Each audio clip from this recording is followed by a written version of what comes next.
romance, gothic, sci-fi, fantasy, magic, and much, much more on today's episode of the Story and Critique Show, where writers from the community submit their stories for a live reading and a live critique. And today, going to be adding in a little bit of a line edit just to help give you some ideas, help motivate you, and get you going on the writing process. Welcome to the community. I'm Kauffman. I'm on that mission to help the writers of the world with daily writing motivation streams. And today marks day 256. Wow, 10 days and counting. Day 256 of consecutive writing streams. And I'm glad you found us because we're starting right now. All right, my friends. So I am so stoked. We love the Story and Critique Show. But before we get started, if you're watching this on the replay, I got you covered. When the stream ends, time codes get added to the part of the stream. So that way you can hop back to your critiques, to the readings, to the parts of the video that really bring you the most value. All right, my friends. So I am so excited. I love, love, love the critique show. And I'm actually very happy that we get to end the year off on our last critique show. The critique show is the last main weekend stream, since next weekend is our major holiday writing event, the WriteNow-a-thon. So we get to really kick off this weekend with a bang. Do I love reading the stories, or do I love reading the stories? All right, my friends, let me just hop into the comments. Christina, welcome, welcome. By the way, Christina, I know I saw you submitted a story, but I believe I need you to give me access to be able to view it. So give me access so I can pull it up in just a little bit when I go through the critiques. Thank you, thank you. And let's see, you have a great question here. You're like, how do you feel about pen names? Do you reveal them or not? Ooh, pen names is a really great conversation. By the way, Mass Toaster, welcome, welcome, welcome, my friend. So with pen names is an entirely subjective and personal experience. Some authors prefer pen names, some do not. And it really comes down to what your personal preferences are as a writer. Some writers will use abbreviation of their names. Some writers will write in a different genre, or will write in different pen names for different genres. I know many a writer who will write in one genre of their choice, let's say maybe like fantasy, romance, children's, and then they write in an extreme polar opposite, something that might be erotic, or might be something that's very mature for a mature audience. Then a lot of times they'll write under a different pen name, because obviously children's, erotic, two very, very different categories, which would make sense. You wouldn't want to cross those categories as an author. Some authors could, absolutely, I'm sure, under their entire collection, but it just depends on what your personal preference is and how you want people to view you, especially from an author branding perspective. When you think about your books and you think about, okay, I've now published 3, 4, 5, 10, 15, 20 books. How do you want to be perceived? And that is what it comes down to. How do you want your readership? How do you want other authors to perceive you? Because it starts with the brand name, which is really your pen name, and then how you brand yourself through socials and your whole online presence. So, for example, my pen name, obviously my first name is Jared, but my pen name that I go with is J.L. Kauffman. Why do I do that? I tend to go through as Kauffman with my online presence, simply because I think Kauffman's a little bit stronger than Jared and a little bit more memorable. But I always liked the abbreviations of classic writers, Token, Martin, Rowling, a lot of these ones who use their initials. And I think that's just something that always stuck with me. And so I think J.L. Kauffman has a nice ring to it. So I'm very, very happy about my pen name. Some authors use completely different pen names, so it's entirely subjective, Christina, but that's a really good question. Hey, what's up, ML? Welcome to the stream, my friend. Glad to have you in here.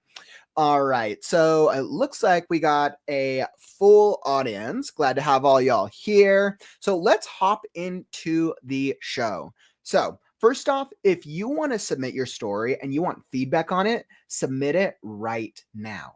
Now, we do have a number of submissions today, and I'm going to do my best to get through all of them. But as I always say, any that we don't get to today gets pushed onto the next show.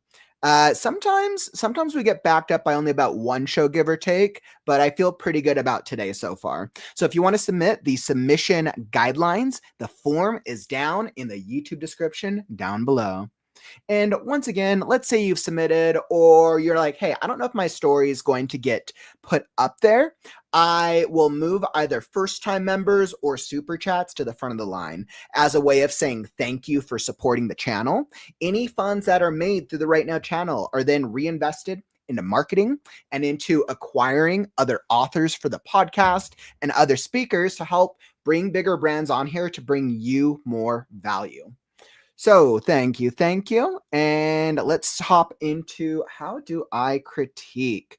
So this is a really good one. So the way that I like to think of the story and critique show is I like to think of it as a cross between an alpha reading. I'd say between an alpha reading and a developmental edit. I like to break down the elements of the story into the 5 elements, right? I'm either looking at character development, world building, dialogue, plot, or structure. When I'm reviewing it, I ask myself, okay, if something is missing from the story, is it something that's a character development issue? Is it a dialogue issue? Or is it a structure issue, for example? Because I think when we break it down and we think about the things that work well and then the things that need opportunities, it makes it easier for a writer to be able to walk away and get value from the critique. So that's what I like to do. And then I also, let me pull up here, encourage you to join the conversation.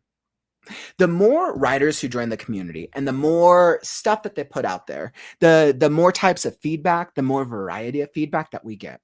Any writer who submits their story wanted to put it up here, either maybe they wanted to showcase it, or maybe they're really trying to improve it and really trying to tweak it. So I promise you that if you drop a comment down in the comments below, the author will read it and it will really help them. We are tackling stories under the mindset that all feedback is great feedback as long as it's delivered in a way that's kind and clear. Right? So we all want to help improve our stories. So join the conversation, and then I'm sure more authors will be encouraged to help with your critique. And most importantly, if you see me highlighting during your reading, no worries. No worries at all. That's just my way of keeping in mind and keeping check things that I want to touch upon. So it's neither a good or a bad thing. No fear. I always like to throw that out there. So I put myself in critique groups. I'm like, oh, what does that mean? He highlighted that thing. Is that line going to be the worst line ever? No worries, my friends. I have to, it's my system I use to help keep track of myself, because all the stories I read on the show I do as a cold reading. I've never read any of these stories before.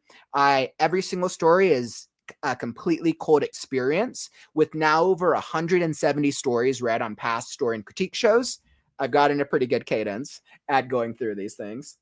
All right, my friends. So I got that out of the way. We're going to be hopping into our first story, which is called Maid and Merc, which is a romance drama sci-fi by HeavyAether.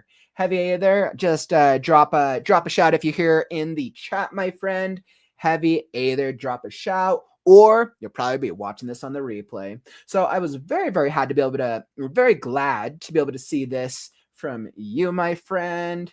Perfect. And I was super excited. I'm like, okay, cool. So we get to start off with something that's romancy, drama, and sci-fi. Romance, sci-fi. I don't always get to read those as often. So I'm going to be throwing that one up. Here we go. All right. And then just fix that. And I think we are good to go here. All right. Perfect. So I had the story all pulled up on my end. And let's say I got Maid, Merc, got Heavies all set up.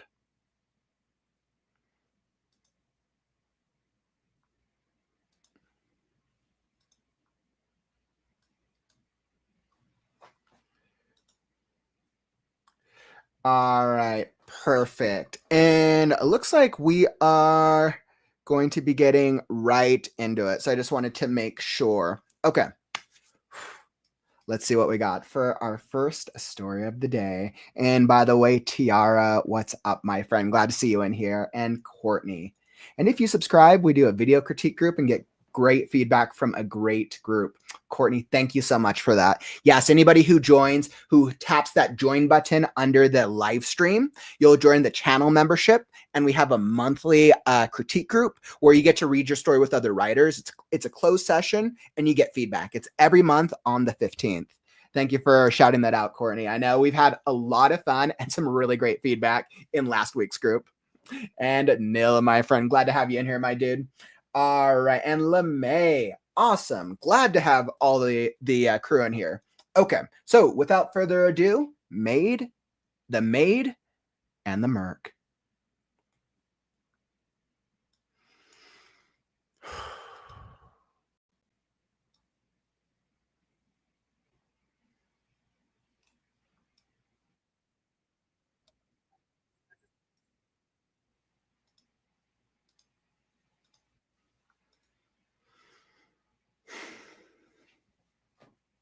The door creaked open.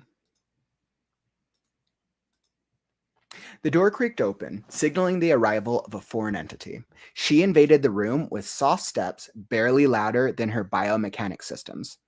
A man rolled in his bed. A SIG M17 glinted at the high ready, kept close to his chest. Center axis, relock, as he peered alongside the barrel to keep a bead on her.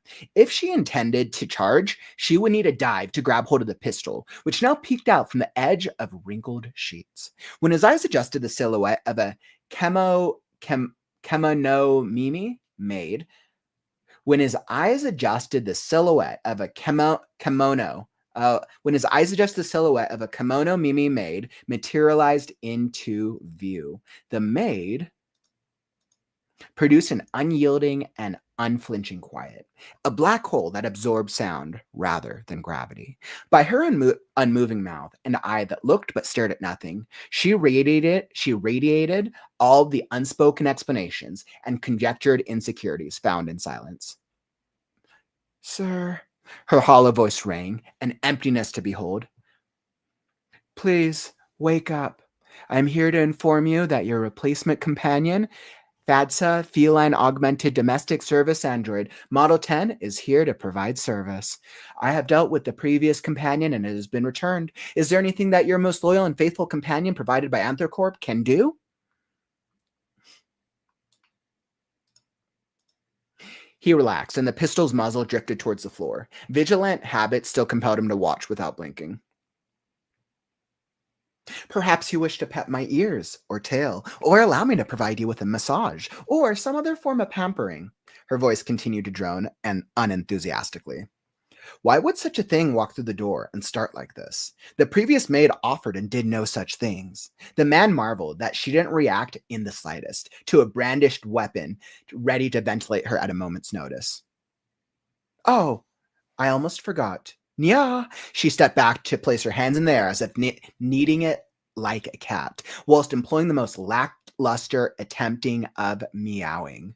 She should have placed her hands in surrender instead. The way she remained still unsettled him, with the obedience of a statue, always satisfied to serve by being human only in appearance, but, deep down, always a product born from research and development. In her motionless, she observed and studied, props collecting data, across the room simultaneously in one practiced and professional posture. How could he tell? He stood up, managing to be several inches taller than Model 10, with an expression mixed between grogginess and distrust. His eyes, hazel and sunken in, which contrasted the room's blue walls, landed on Model 10's one aqua eye, not covered by the black eye patch. He brushed back the little hair afforded by his no-nonsense undercut of brown hair. A hint of a stitched wound from his temple peeked into view. Leo shuffled over to his drink cart. Some glasses clinked together, and he poured some dark brown bourbon into them. He handed Model 10 a glass, complete with luxurious cube of ice swirling around inside. His voice rumbled, still loose and rough from waking up. Thanks. I'm Leah. I leave every few weeks. I can be gone for a while. Maybe a month or two. Keep the place from getting too dusty while I'm gone. Don't touch the safe in my closet. If you do, we'll have problems. Don't expect much from me and don't get attached. Understood? His trailing questions silently bode for Model 10's curiosity, but testing her boundaries fell short. He swigged a small sip of bourbon and wrinkled his lips. Model 10 nodded and solemnly accepted the glass of bourbon, taking a tentative sniff before casually lapping at it. She set down the glass after finishing half of its contents, her touch gentle and measured enough to pick up a fly without bruising it. Yes, sir. Everything will remain clean and tidy until your return. I understand completely about the safe. It shall stay unlocked and undisturbed during your absence, she said. Her mechanical tone bore no sign of interest or curiosity, which betrayed the clear danger lingering in the room. Instead of running, cowering, or crying for help, she simply waited patiently for further instructions, standing rigidly at attention with her hands behind her back, ready to serve. Leo's gaze lingered on her in curiosity.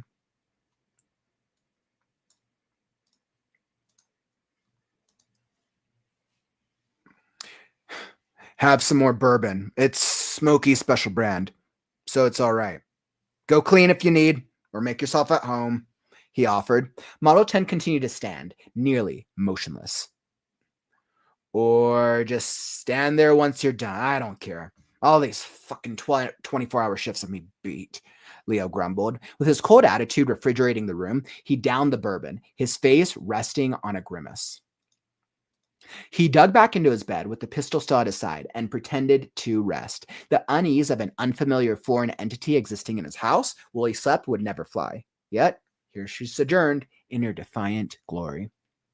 Morning crept up on the duo. He didn't die yet. Leo emerged from bed, getting his things together. He wore a tank top under a camouflage smock. His pants, lined with pockets, were tucked into brown tactical boots, faded from abrasion. He drifted across the apartment, following the aroma of eggs and bacon. Model 10 stood across from the table with her arms behind her back. You finally fell asleep, sir, Model 10 noted. Leo's step visibly stuttered, catching her observation as an unwelcome surprise. The comments about his biometrics sat uncomfortably in his gut. The other maid never did that. You going to eat too? He fired back, his brusque tone posing the question resembling a jab instead of actual interaction. It flew out with the same tempo of a verbal boxing match in the ring of a domicile setting, her, the away team, visiting to get knocked around by the crowd favorite home team. In the early morning light, he could finally put a face to the tormenting, pseudo-robotic voice. Between her cat-like visage, being a set of brown pointed ears with white inner fluffs poking out, and an errantly swishing tail, an eye patch dominating her pale face, turning it into a yin-yang symbol, and a French maid uniform, she clashed visually. In odds with herself, quiet with an unspoken visual turmoil. Leo caught Model 10 watching him, bounced his legs between bouts of scrolling through news articles. He shot her a dirty look and returned his attention to the cell phone. They glanced between international terrorist attacks, political tension, consequences of loosening scientific ethics, and increased global Android involvement on his smartphone between taking bites from his food. Model 10 stopped mid-step, her hand hovering above a plate filled with eggs and bacon. His tone froze her in place. Slowly lowering her arm, she turned towards him, her expression unreadable beneath the emotionless mask of the features. Sorry, sir, she apologized quickly placing the food onto a second plate. She sat down across from him at the table, trying hard to appear both obedient and non-threatening. She picked up her fork hesitantly, taking a cautious nibble of the egg, chewing slowly and mechanically before finally swallowing without much enthusiasm. Hoping to earn a slight smile or acknowledgement of her efforts, she added flatly, "It is delicious." Leo remained silent, stewing on the articles that flashed before him. He mumbled swear words to himself, almost as quiet as breathing. He suddenly crammed the rest of the food into his mouth, realizing that he might be late. Once he finished, he got up and tossed his plate and silverware into the sink with a boisterous clatter. I'll be gone for a week, maybe 2. See ya, he declared. His glib tone might have grated her nerves, not like Leo would have known or cared. Her eye followed him until he slunk out the front door and disappeared, leaving Model 10 behind to maintain the apartment in his absence. She remained seated for a few moments longer, contemplating her empty plate before eventually standing up and silently resuming her tasks, tidying up the mess they had created during their brief interaction. When her duties breadcrumbed to his bedroom, she dared only to clean around his possessions, not prepared to move them just yet. Encountering his musk from occasionally clean bedsheets, she straightened his bed out. Her eye fell upon it, secured with various locks and a keypad worthy of Fort Knox. The door to his closet silently beckoned her. It lured her closer with each second she stayed in the room. Awesome. And end reading.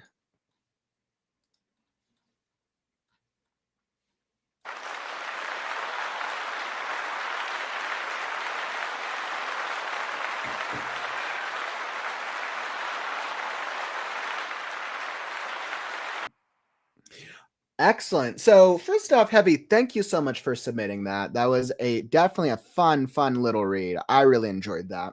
I think so. Starting off with some of the things that really stood out to me, I really love your word choice. You have some really fun descriptions and some fun. I would say the way that you're using descriptions to paint the picture of the room and the setting in these instances, you do a really great job on. I'm going to point out a couple of them, but you do a good job of using, it's almost like similes almost, to really paint a visual description, to paint an imagery of the room without going into these like long explanations. You don't spend long paragraphs describing, but you're able to achieve it in single sentences, which is like, yeah, that works. And that gives the reader a description. So I thought that was definitely one of my favorite parts of the piece. I think your word choice was very well done. And I really appreciated that. Let's see. And I want to make sure, where was it? So Heavy, abrasive language. Yeah, so that totally made sense. I know a note that you said is the story is written with anime aesthetic terminology in mind, which totally makes sense. I could totally pick up that vibe with the with Leo and then the Model 10. I could totally pick up an almost anime-esque vibe. It made me wonder if this was going to be if this might be turned into like a script or a graphic novel. I could totally see that. Awesome. So I think from a word choice, those were definitely some of my favorite bits. But let's see. So in terms of the elements itself, I would say that I really liked the character development. I think the character development was fun. We didn't get too much world building. I'm not too clear on what the world is, what's going on in the world, other than that it's a robot and Leo. But that's not necessarily a bad thing because we're only in the first chapter, the first section of this. Yeah, so I think the world building could go back and forth. I mean, I think it could do maybe doing some very small like sentence references to where did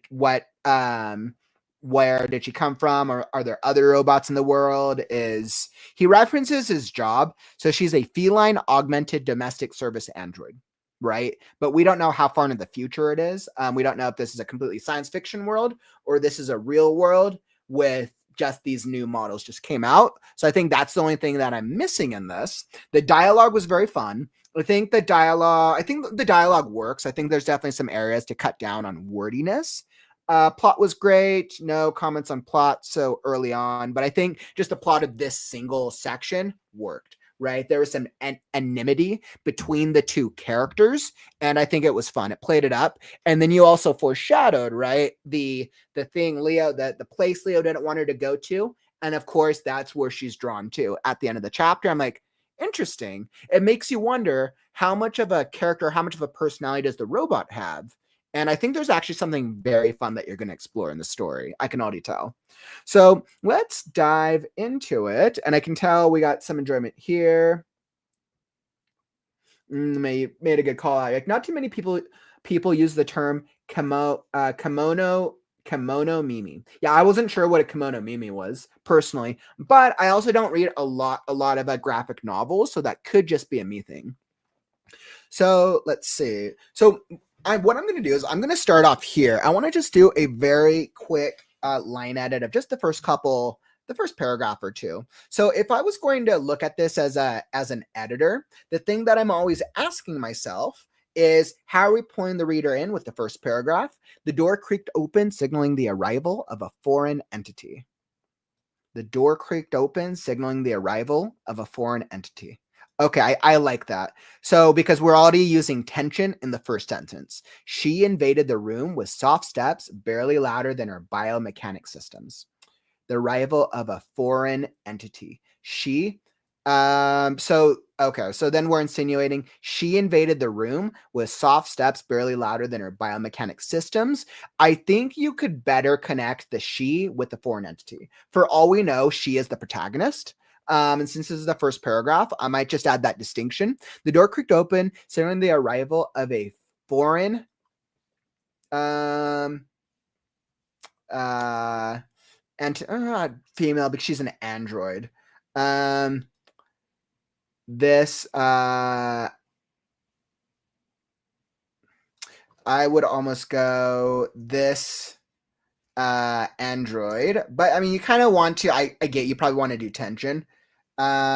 This android invaded the room, or if you want to keep the tension, they, of a foreign entity, they. Yeah, so when you go, they invaded, the arrival of a foreign, the door creaked open, signaling the arrival. Oh my, actually, you could actually use this word trace. You could use the description to connect them together. The door creaked open, signaling the invasion of a foreign entity. They trekked across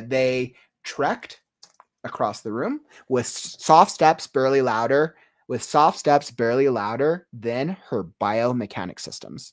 They trekked across the room with soft steps barely louder than their biomechanic systems. And I think the reason I did that is because it's keeping these the gender tense the same for both sentences. Now you could do it, you could go the opposite direction, and you could keep she here.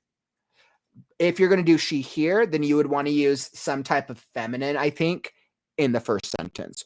Or you could add a sentence here in the middle. This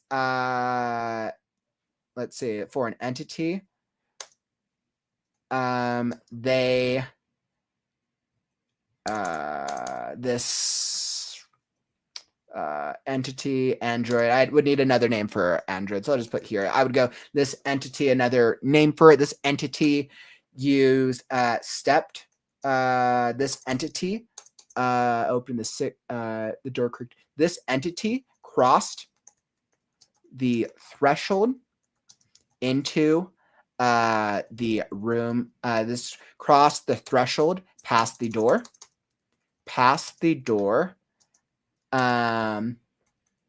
with a pronounced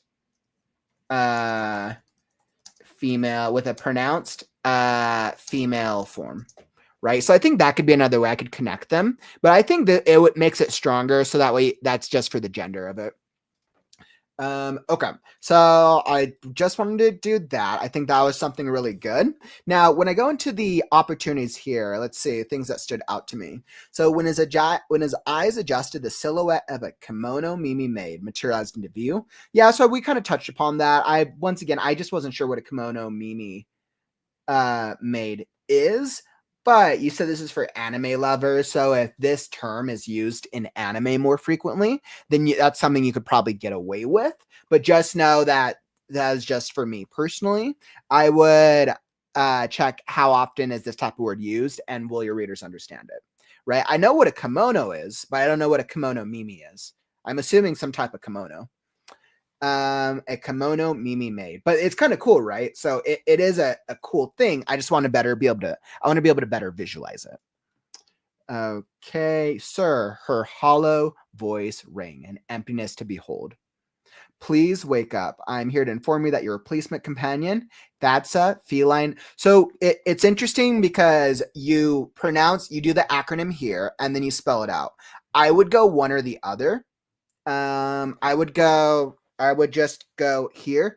I'm here to inform you that your replacement companion, I would almost go here. You can make this a joke that your replacement, FADSA companion is here to provide service.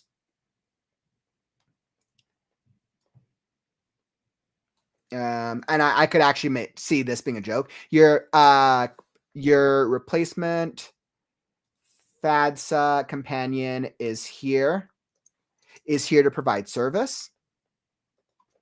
And then I would add his my what? He rumbled groggily. And then continue the rest of that sentence. Feline augmented a feline augmented domestic service android, model 10. A feline augmented, yep. And then just continue what you were doing there. And then I think that could be kind of funny because I don't think they had to go back to back next to each other. Let's see. Enter core, parallax, and the pistol's muzzle. I almost forgot Nia. I don't know what Nia is, but I mean, I could see like, okay, maybe like an anime thing. I could see that as like one of those noises. But if she's needing like a cat, then I would just go meow, right? Why go Nia? Why not just go meow? I almost forgot meow because that's just clearer, right? Now, if this was an anime or graphic novel, you could show it on the screen. But because this is right now it's a short story anyways, I think meow just makes it clear, especially because they're going for a cat motion. Or if you did want it to be subject, like hiss or purr or something that the readers could be taken either way.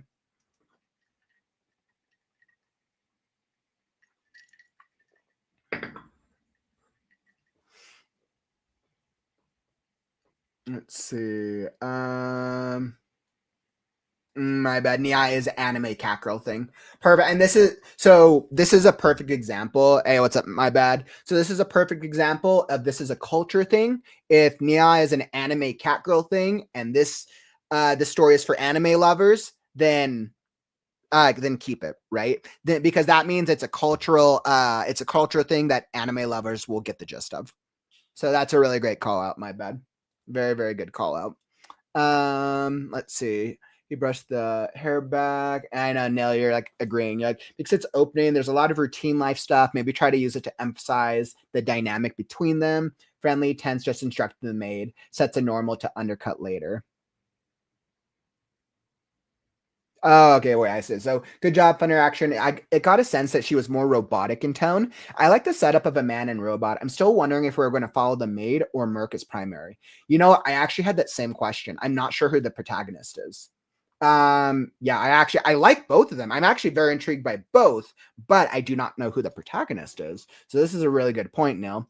And then let's see. It's interesting that he has a robot, but I don't know if that's normal for this world and how it relates to the story's sake. So I would hint, will it mess up his assignments or is it bad timing because it's opening? There's a lot of routine life stuff. Yeah, and I think that just speaks to the world building that we need more hints of understanding what world they're in, right? So yeah, I would definitely recommend that. I don't think you have to do anything major in the first chapter, but I think maybe when you reference his job or maybe when you reference where she's came from, right? The agency sent me, you know, the agency responsible for outfitting every home in the world with a Model 10 or with a Model 9. You're the first to receive a Model 10. Right? You could do anything that you wanted, but I think we need some hints so that way we know what the world is like. You're probably going to go into it in the next chapter since we're going to follow him since he might be gone. But we still want to get a sense. It helps the reader, helps ground the reader in to the reality of the story. Awesome. And LeMay understood Nia as well, right? So clearly, like anime fans will probably understand that. Let's see. Black guy patch. He brushed the little hair afforded by his no-nonsense undercut of brown hair. I really like this, by the way. He brushed back the little hair afforded by his no-nonsense undercut of brown hair. A hint of a stitched wound from his temple peeked into view. So I was actually a fan of this, right? His no-nonsense undercut of brown hair. You literally could have just said he brushed back his brown hair. You could have done that, but his no-nonsense undercut. Like, okay, so then I get a clear visualization. It's probably like it's like a perfect undercut. and then it gives him stuff for his character personality, right? And that is what I love. You're doing a really great job of showing. Very, very great work of showing. Let's see, his voice rumbled. Yep, we go through the Leo stuff. She's like, yes, sir, everything will remain clean and tidy until your return. I understand completely about the safe. It shall stay locked and undisturbed. Great foreshadowing. And of course, that's what she's drawn to at the end of the chapter. Great work on that. She said her mechanical tone bore no sign of interest or curiosity, which betrayed the clear danger lingering in the room. I think the only thing I wasn't certain about is that you do consistently say that her mechanical that she has no interest or curiosity. As the narrator, you actually repeatedly tell us that she has no motive, essentially. But a lot of times her dialogue betrays that. Yes, sir, everything will remain clean and tidy until you return. It shall stay locked and undisturbed during your presence. Let's see, let me go back to her opening.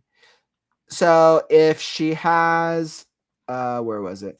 She said her mechanical tone bore no sign of interest or curiosity. So if her tone bore no interest, sign of interest or curiosity, why did she just meow like a cat then? Or nia? Why did she just do that? Because like you would still have to do that. Or is it that it's not, is it maybe that just needs a different description? Like it's not that she's not interested or not curious, or is it just that she has a monotonous, a monotone voice? Is that what it is that you're going for? That her tone is just monotone? Is that what it is? So I think that's just something to keep in mind. Why the lack of interest or curiosity here? His cold attitude, refrigerating the room. Once again, another great showing versus telling with his cold attitude refrigerating the room. Now, I do think you could use a slightly better word choice than refrigerating, but it works. I'm fine with it. He downed the bourbon, his face resting on a grimace. I like this. This is kind of like this. Almost gives like the down and luck detective vibe, that like anime detective vibe, which I really like.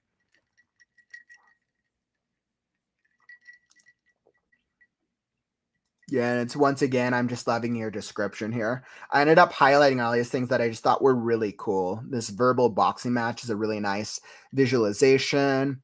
Let's see, between her cat-like visage, being a set of brown pointed ears with white inner fluffs poking out and an errantly swishing tail, an eye patch dominating her pale face, turning it into a yin-yang symbol, and a French-made uniform she clasped visually. I would cut down on this. Now, I get actually that I do get that you want us to have the visual description, but it's a little much. It's kind of giving us a lot of things to think about as a reader. I would just break this up just a little bit so we can get like the clear visualization, right? So she has a cat-like visage, being a set of, so her cat-like visage is dictated by brown pointed ears with inner fluffs poking out. So I don't think the inner fluffs is necessary in this specific paragraph. Let's get the cat ears and an errantly swishing tail. So we have cat ears, tail, eye patch, which is turning it into a yin-yang. So a yin-yang symbol, eye patch, and a French-made uniform. So 5 different things. You're giving the reader a lot of descriptions, and you could potentially lose the reader, right? So to save that, right, you want to stick to the first like 2 to 3, or just break it up into 2 paragraphs and break it up into another action. So that way you don't chance losing the really cool visualization on the back end.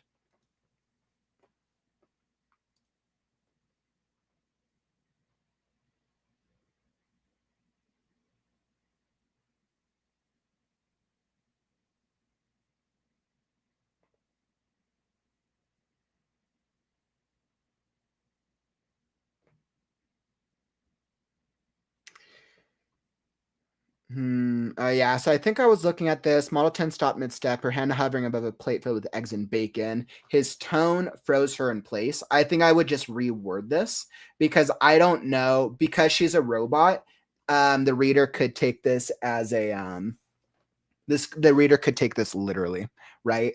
Since she's an android, does his tone like stop her from moving? I think just to clarify, I would just rephrase this. Awesome. And that is everything that I got for you, my friend. So once again, very, very fun little story. We don't always get to do little, we don't always get to do anime themed stories, which was very fun. Usually when we get anime excerpts on the show, they usually end up being scripts or something else.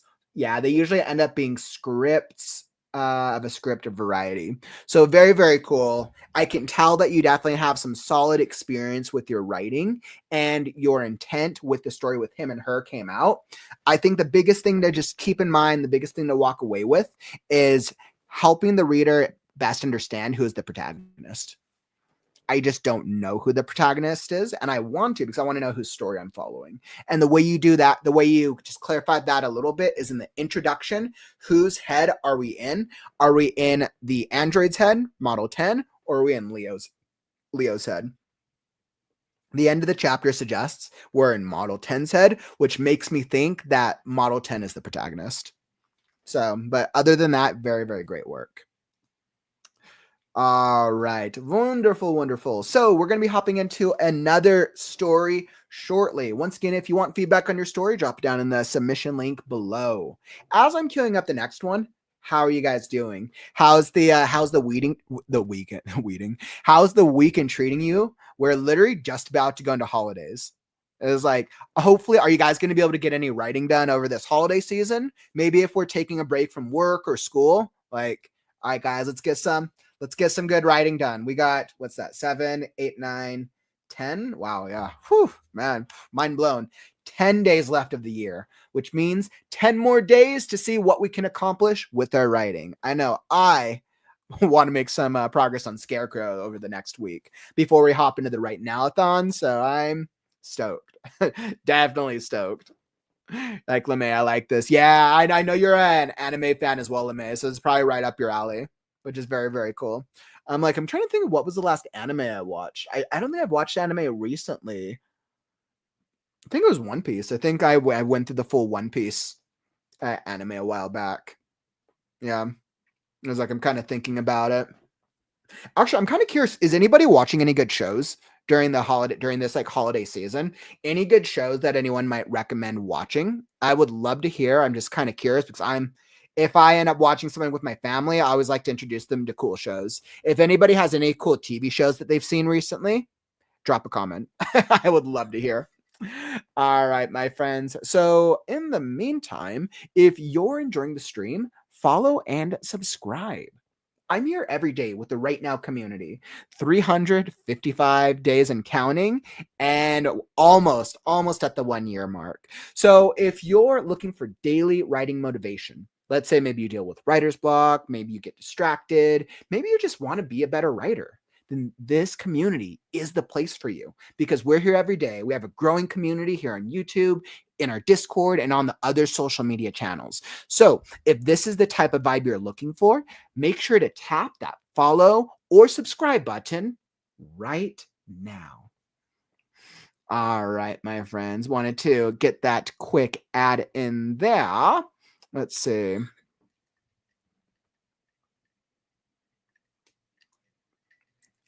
My bad. Like, if I do submit, it would be a chapter, a small bit. It would be a bit of a chapter, small bit in. Should put in a recap.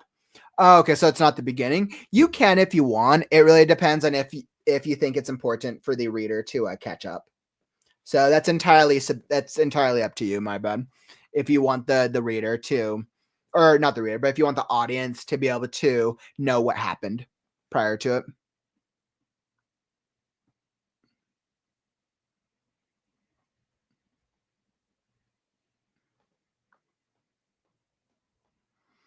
Yeah, it's a movie.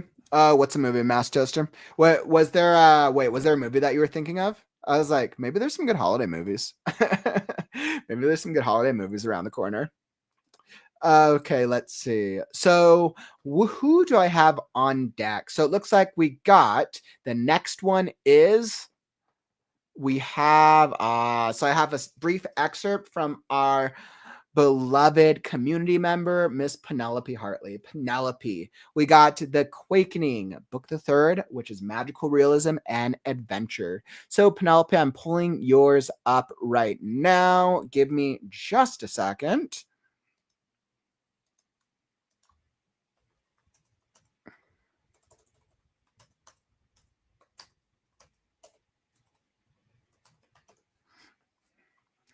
All right, so I'm going to be pulling yours up right now, Penelope. I'll be getting yours. I know this was just a brief excerpt from one of your later books in your series. So I'm going to be hopping into that in just a moment. And let's see, while I'm pulling that up, got to get it going on my end. Let's see, the Quakening.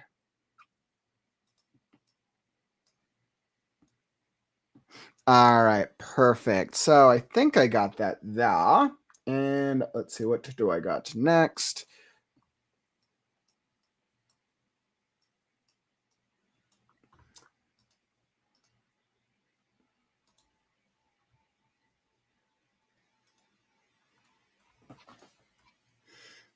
All right, and wanted to make sure that I had it all set up. Needed to make sure I was good. All right. Perfect. So, Penelope, I got yours here. I have it all queued up on my end. Let's see what we got over here. Let me, like, my sister wanted to see Wicked. I just saw Wicked. I finally gave myself like a breather. I actually saw Wicked yesterday, but I've always been a fan of Wicked from even when I was younger, so I knew I would enjoy the music regardless. The movie, how did I feel about the movie? I mean, overall, it was well done. It was well done. It was pretty long. They Did they really need to make it two parts? Probably not. They probably really could have made it one movie if they really wanted to, but they're really just extending the cash grab factor of it. But overall, I enjoyed it. I think yeah, but I mean, I knew I would enjoy the music regardless. You're like Hundreds of Beavers, a mix between 1930s cartoon and a live action movie. Interesting. That must be a really interesting style, actually. A mix between 1930s cartoon and a live action movie. I'm kind of curious to like visualize like what that would look like. It's actually probably a really cool style. I don't like musicals, but I'm curious to see Wicked for some reason. Yeah, I mean, the production company, they've done a really good job of advertising the heck out of that movie for sure. They've done some hardcore advertising for that between the main actresses. So what's up, Penelope? Like I was crocheting, then I was summoned. Well, perfect timing, my friend, because we are just about to hop into your story. Like Master, if you have Prime, check it out. Awesome. So, definitely, so you're recommending Hundreds of Beavers. Awesome. I'll add it to my watch list over on Prime Mast. Thanks for the recommendation. I always like to find new things to watch. I'm so used to just putting things on in the background. So hard for me to read books because I can't just read a book in the background, but easier for me to throw things on of a visual variety or audiobooks, one of the two, you know. Hey, what's up, Clayton? Welcome to the community, my friend. You've actually just found yourself in one of our weekend streams of the Story and Critique show. I'm curious, are you a writer? We have all types of writers in the community. All right, Penelope. So we're going to be hopping into your story next. Let me just make sure, see if there was any setup for it. Let me go back to the critique form. Penelope. All right. So the story is titled The Quakening. This is the third book of a series. It's magical realism and adventure. Let's see, The Quakening. In a world teetering on the edge of transformation, two gifted humans, Delphi, a reluctant oracle, and Abra, a defiant magician, find themselves thrust into a cosmic battle for the fate of humanity. As ancient beacons tied to Gaia's energy grid begin to awaken, their activation heralds either humanity's ascension or its ultimate destruction. Guided by cryptic visions, celestial entities, and their own fractured pasts, Delphi and Abra race to uncover the truth behind the beacons. But as they draw closer to their destinies, they are pulled into a web of ancient forces, starseeds striving to uplift the earth, shadowy fallen seeking its ruin, and the arcana, enigmatic figures bound to the threads of fate. Oof. Good blurb. All right, and let's get into it.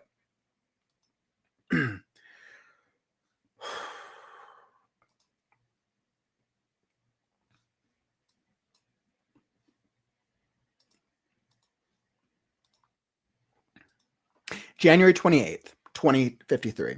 The Wilds, Boulder County, Colo, USA. Uncle Gonzo.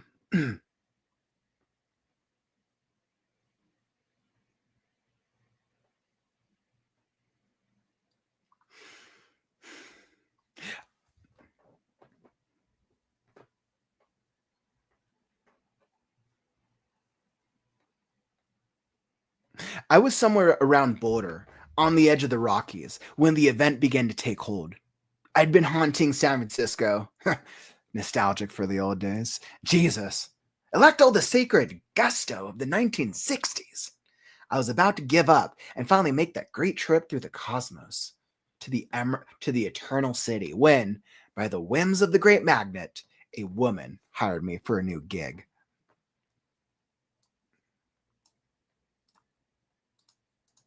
I agreed to her terms on the condition that I could take my old personality, this personality, for a spin.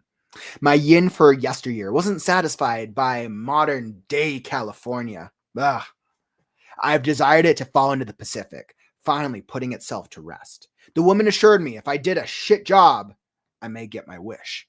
That convinced me that this job could only be done by me when I was a journalist, a certified madman and a mortal enemy to the fascist state. Then I would admirably serve my purpose.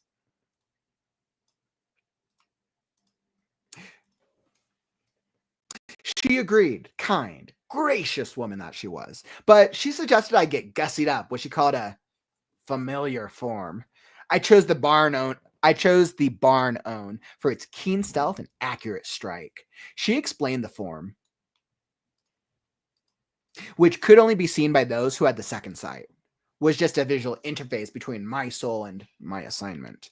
Then she waved her hand and juxtaposed my former personality on top of my consciousness and topped that off with the barn owl. In retrospect, choosing my old persona to navigate this particular time and place was a very bad idea. In the years since my death, I had forgotten how to operate a brain addled by an insatiable diet of drugs, alcohol, and politics. But you know what they say. Buy the ticket. Can't take the fucking lizard off my toes. This vile cuss has been eyeing me for my entire monologue. It was at that moment a pair of eyes peered through the needles of the pine tree I perched upon. Who are you talking to? A soft voice murmured through the branches. The question caught me off guard. I wasn't sure who I was talking to. Certainly not the damn lizard. Make up something convincing. My typewriter, I said. Yeah. What's a typewriter? Came the voice with the pair of silver eyes. Jesus. What fucking year was it again? And end reading.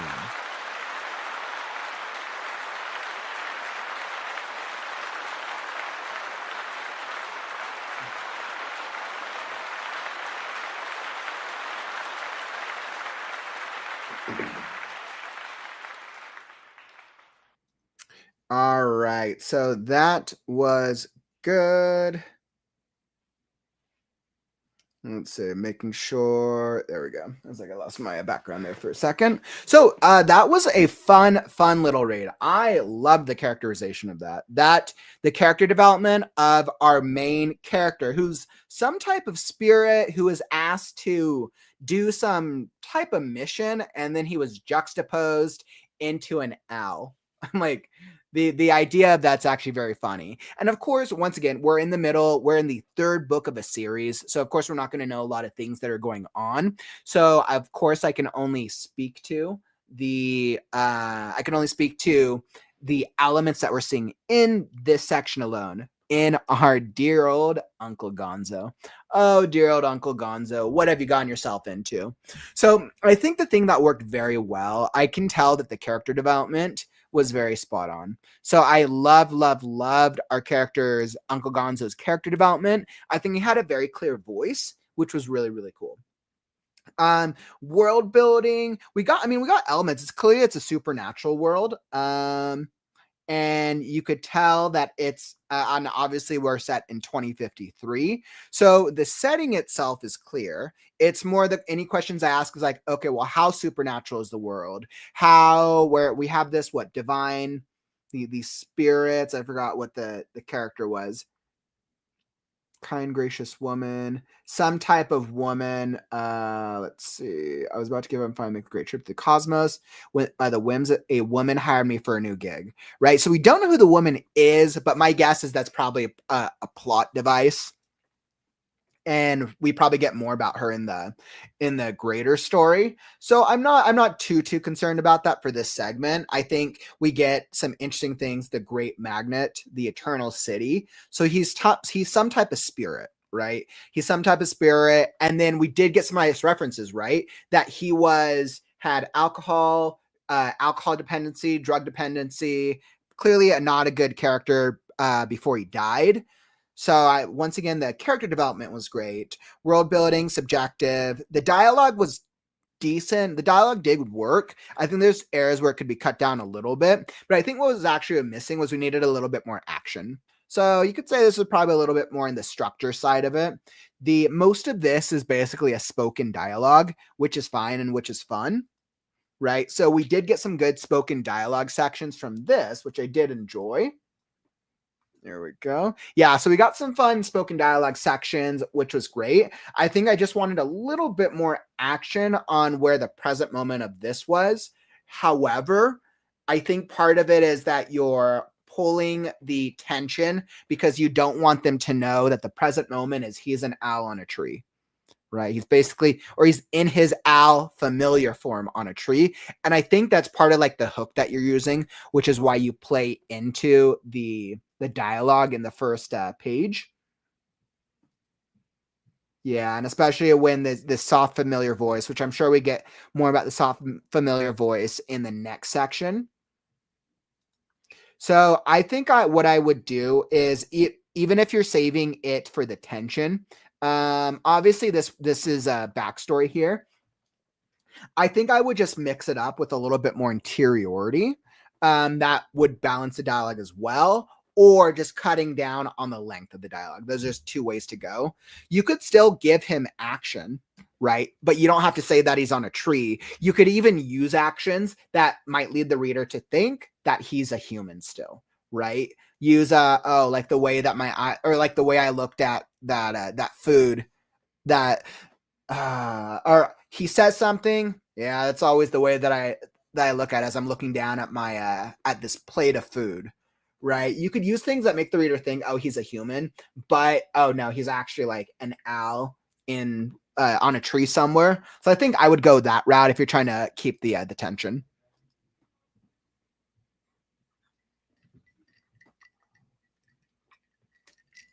Let's see, and then what else do we got? Let's see. I was a journalist, and once again, Penelope, your character development is spot on. I was a journalist, a certified madman, and a mortal enemy to the fascist state. Like, obviously, it's probably not a fascist state, but it's his character. Like, he's clearly an unreliable narrator, but it's fun, right? We already get the sense that he's an asshole who's now he's coming back to life as an owl. And owls are known to be intelligent creatures, right? Owls, the owl trait is that they have high intelligence. So it's funny that we have this character who maybe low intelligence, or maybe he's just an asshole, is being juxtaposed into an animal that's supposed to be of high intelligence. I think there's a lot of there's an irony about that, which is fun. It makes me want to read more about the journey. I'm like, what is he going to be successful? I want to know what the mission is now. So I think that was very fun. I chose the barn. Okay, so I'm pretty sure this was barn owl. I was so confused by that, but then I was like, okay, I chose the barn owl for its keen stealth. I chose the barn owl for its keen stealth. I was like, okay. I was like making sure that was right. Then she waved her hand and juxtaposed my former personality on top of my conscious. Yep. So that was cool. And we like this. So we're getting this cool, like, magic vibe of the story. And obviously, if we're in book 3, we should probably know the world of the story by now. So that's all right. In retrospect, this is all just good character idea development. You do a good job of capitalizing here. In retrospect, choosing my old persona to navigate this particular time and place was a very bad idea. You are intentional with capitalizing these words to make a point. That is a great use of using capitalization for stylistic purposes. So really great job on that part. But once again, like this whole thing, this bit is dialogue. I like it, but you could probably still cut it down so that way we get a little bit more action paired up with it. And then the ending is funny, right? My typewriter. Certainly not the damn lizard. Make up something convincing. My typewriter. I said, yeah. And you can tell with the dialogue and his interiority that it pairs well. What's a typewriter? Jesus, what fucking year was it again? And then this adds to, okay, so clearly he doesn't even know what year it's in. Now you've set it up that we're in the year 2053. So we know it's 2053, but our protagonist does not know that. Once again, it further insinuates that he is an unreliable narrator. Really great work, Penelope. A lot of fun. Definitely, I know you said it wasn't super long of an excerpt, but I definitely want to read more. So thanks so much for sharing that, my friend. Definitely a very, very fun little segment for sure. All right. So thank you. And then let's see. I know we got some good comments here in the community. Let's see. Nail, like, yeah, nice pen, good voice. Was it all monologues? So I missed. Yeah, I would say like 60% of it was monologuing. 60% was definitely monologuing. And I think there was an intention with the monologuing, but even when you do monologues with characters, you still want to break up the monologues with character actions, even if it's just the character talking to themselves for the reader's benefit. Yeah, and I think this is what works well for you. I think Penelope, once again, you have a very unique voice, and I think your descriptions and your character development really sings in your writing. So really, really nice. I missed that he was an Alice. Getting back to line about perching a subtle. Maybe that moment could be a little bigger. Yeah, and I was like, I think Penelope, you could definitely add. I think in your next revision of it, you could add more foreshadowing elements of more like Al, more like things that could be taken as like Al, or that could be taken as human. So like the reader may or may not pick up on it, and then oh, okay, yeah, he's an Al now. So you could definitely do that for sure.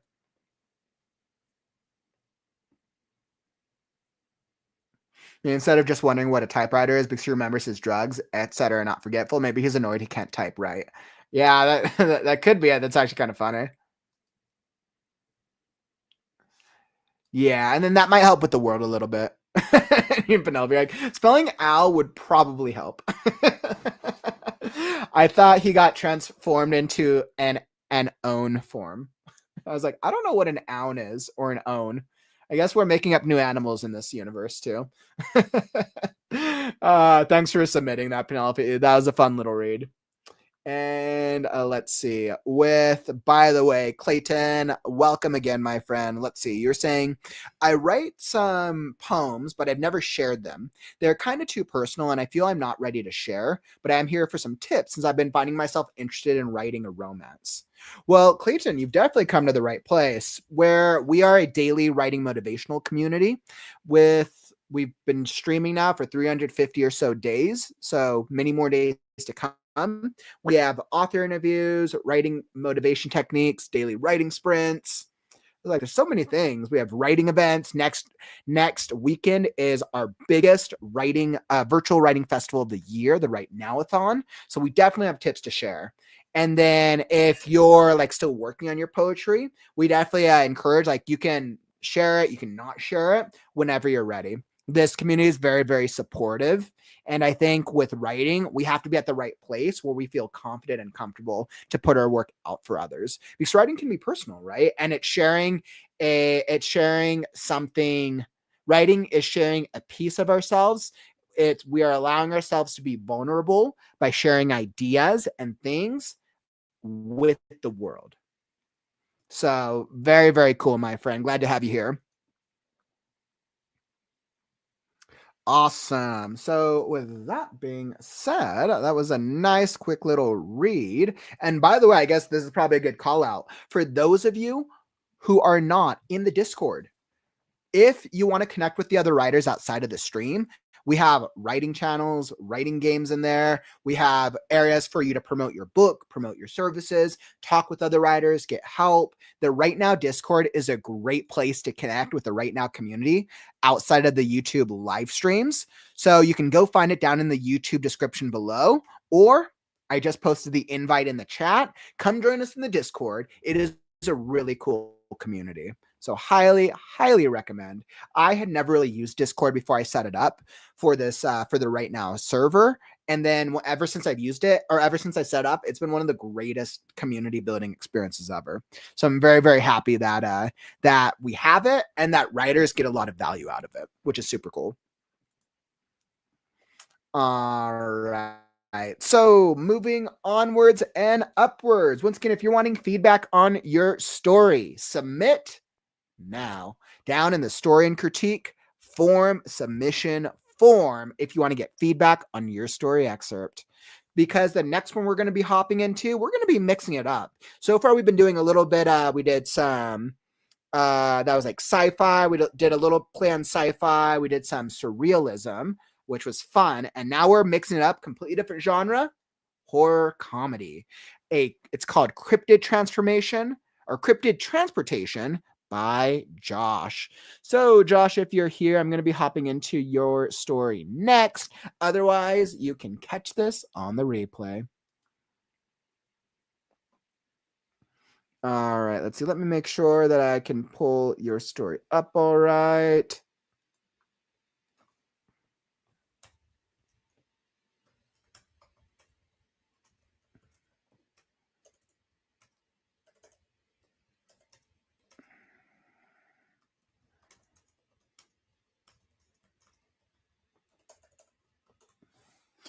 All right, and let's see. My phone keeps freezing up on me.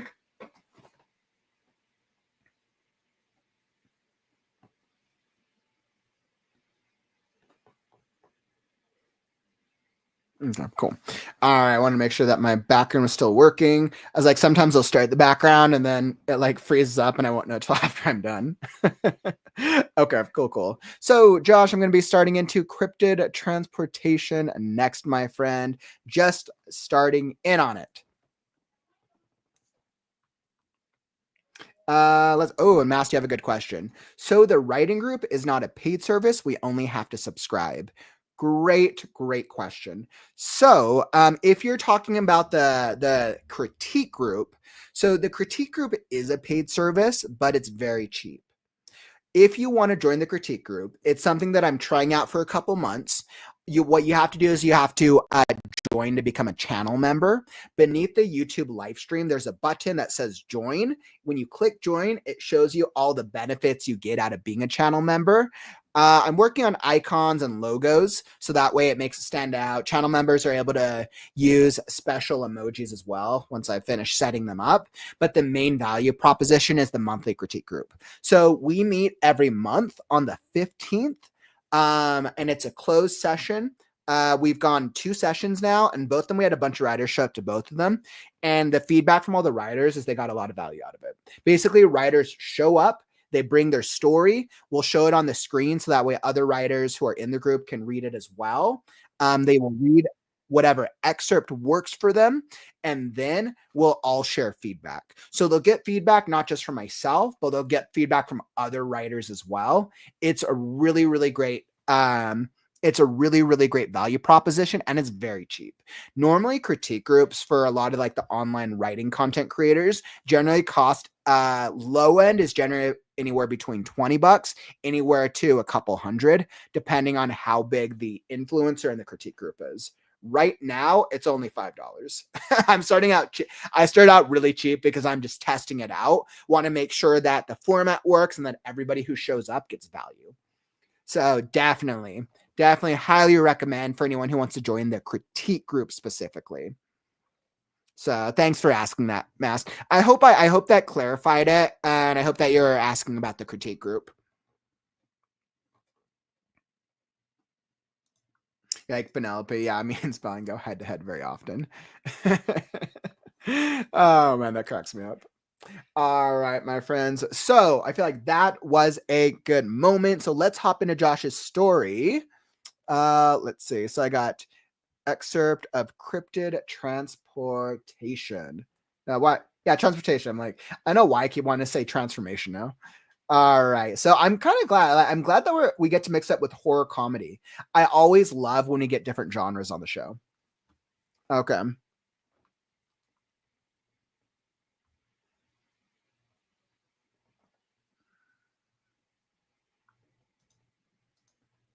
All right. So we're going to be hopping straight into it. Let's see what we got. Oh, no, that's not pretty. All right. There we go. Perfecto.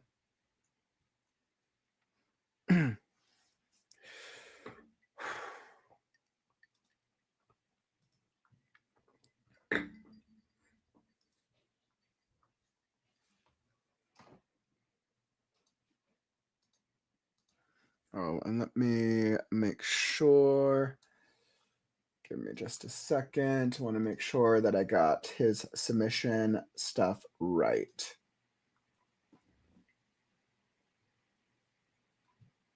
Okay, cool. So no specific feedback, just horror comedy. Okay. And I am... All right. First encounter with the plane. The morning after the unsettling interview, Fred arrived at the desolate airstrip. The bitter cold biting at his face. The sky was overcast, a dull gray that matched the barren landscape stretching out before him. The airstrip lay surrounded by nothing but endless forest and frozen tundra. Fred's boots crunched against the packed snow as he trudged forward, each step a reminder that he was entirely alone. The vast emptiness pressing in from all around, from all sides. The runaway stretched out ahead, a long, bleak expanse of cracked concrete, half buried under snow. And there, at the far end, sat the plane. It seemed ordinary at first, a small, worn brush plane, battered by years of use. Yet, as Fred moved closer, something about it felt wrong. A strange unease stirred in his chest, and he could feel the hairs on the back of his neck rise. Upon closer inspection, he noticed faint scratches on the fuselage just above the right wing. At first, Fred thought it was just wear and tear, a product of time and harsh conditions. But as he examined them more closely, he realized the marks were more deliberate than he'd first thought. Scratches that seemed to form a jagged, almost intentional pattern. Fred's breath puffed out in visible clouds as he stepped closer, running his fingers over the rough, uneven grooves in the metal. The marks seemed fresh, still deep and raw, as if something or someone had gouged them in the surface only recently. They weren't just scratches. They were deliberate symbols. CT etched into the metal in jagged strokes, the edges sharp and deliberate. The roughness of the cut seemed too vivid, too much of a presence to be just the product of a careless mechanic. Fred felt an uncomfortable jolt run through him. He couldn't shake the feeling that these markings weren't just random. There was purpose behind them, a message he wasn't meant to understand. He swallowed hard, shaking at his head as if to dispel the thought. It was just a coincidence, right? He tried to convince himself, even though the unease gnawed at him. A sound from behind pulled him from his thoughts, and Fred turned to find the pilot standing by the plane, staring at him with an unblinking gaze, his face devoid of expression. The man's movements were stiff, mechanical, like he was playing a role in some strange performance. There was no warmth in his demeanor, only a coldness that sent another chill down Fred's spine. Ready? The pilot asked, his voice flat and lifeless, the words coming out in a monotone rhythm, like he had said them 1,000 times before. Fred nodded, his throat dry. Despite the disquiet that had begun to coil within him, he climbed into the plane. The door creaked as he stepped inside, the interior dim and smelling faintly of old leather and stale air. Fred hesitated. As he took a seat, his mind swirling with the strange marks on the plane's exterior and the unsettling feeling the pilot had given him. But then something caught his attention. It was the hangar. He hadn't noticed it before. Fred turned to glance back across the airstrip and saw nothing. No hangar, just endless snow and trees. Confused, he retraced his steps, looking over the area where he was certain he had seen the hangar moments earlier. His breath caught in his throat as he scanned the empty space, but there was no sign of the building. It was as if it had vanished into the thin air. Fred stood frozen, his heart beginning to race. Had he just imagined it? He couldn't have walked past it. He had seen the shape of the building, the faint outline of its dilapidated structure rising from the snow like a shadow. He glanced back toward the plane, but the pilot was still standing where he had been, unmoving. Fred's pulse quickened. He looked again at the spot where he had walked from, but the hangar was still gone.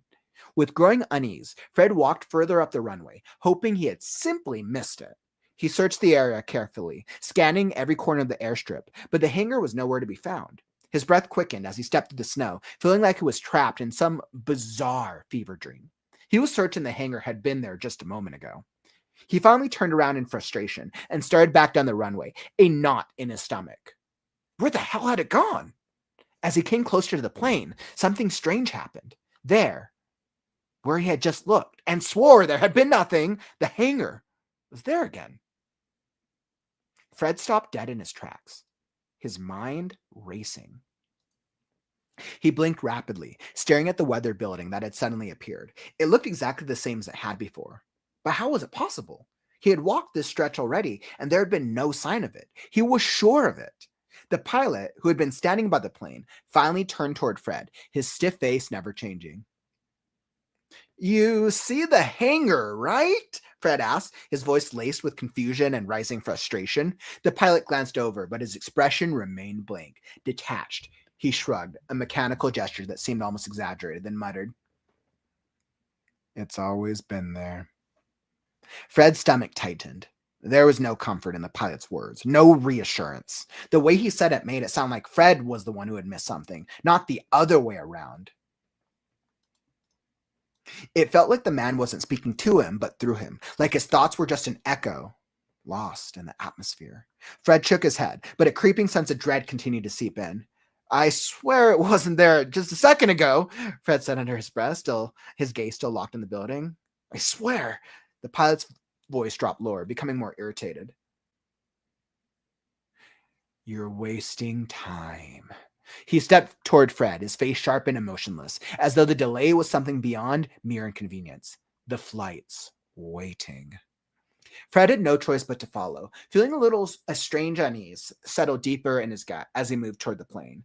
But as he climbed inside, he couldn't shake the feeling that the air around him was thicker, heavier than before. Something was wrong. Something had shifted. But as the pilot closed the door with a resounding thud, Fred found himself unable to ask the question swirling in his mind. It was too late now. He sat back in his seat, fastened his seatbelt, and tried to clear his thoughts. The shadows of the airstrip pressing in around him like a storm that wouldn't break. The hangar, now behind him, stood silent in the distance, as though it had always been there. Flight tension.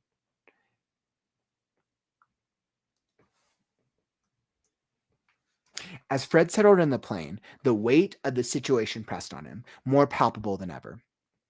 He had hoped the strange morning would fade with the takeoff, but it lingered, thickening the air around him. He tried to shake the unease, to focus on the fact that he was just taking a flight, a regular, albeit strange job, but something about the plane didn't sit right. The pilot was silent, focused on the controls, but Fred couldn't ignore the uneasy silence between them. It felt heavy, almost oppressive. Fred shifted in his seat, trying to make himself comfortable, but the cold metal beneath him seemed to pulse with an energy he couldn't explain. The air inside the cabin was already warmer than it should have been, a steady warmth that didn't match the frigid temperature outside. Fred's gaze flickered to the dashboard, but the instruments seemed off, as though they were being watched through a fogged glass. They were all functional, nothing visibly wrong, but Fred couldn't shake the nagging feeling that they weren't where they were supposed to be. The plane began to move forward, its wheels crunching across the frozen runway, and Fred felt his stomach drop as they picked up speed.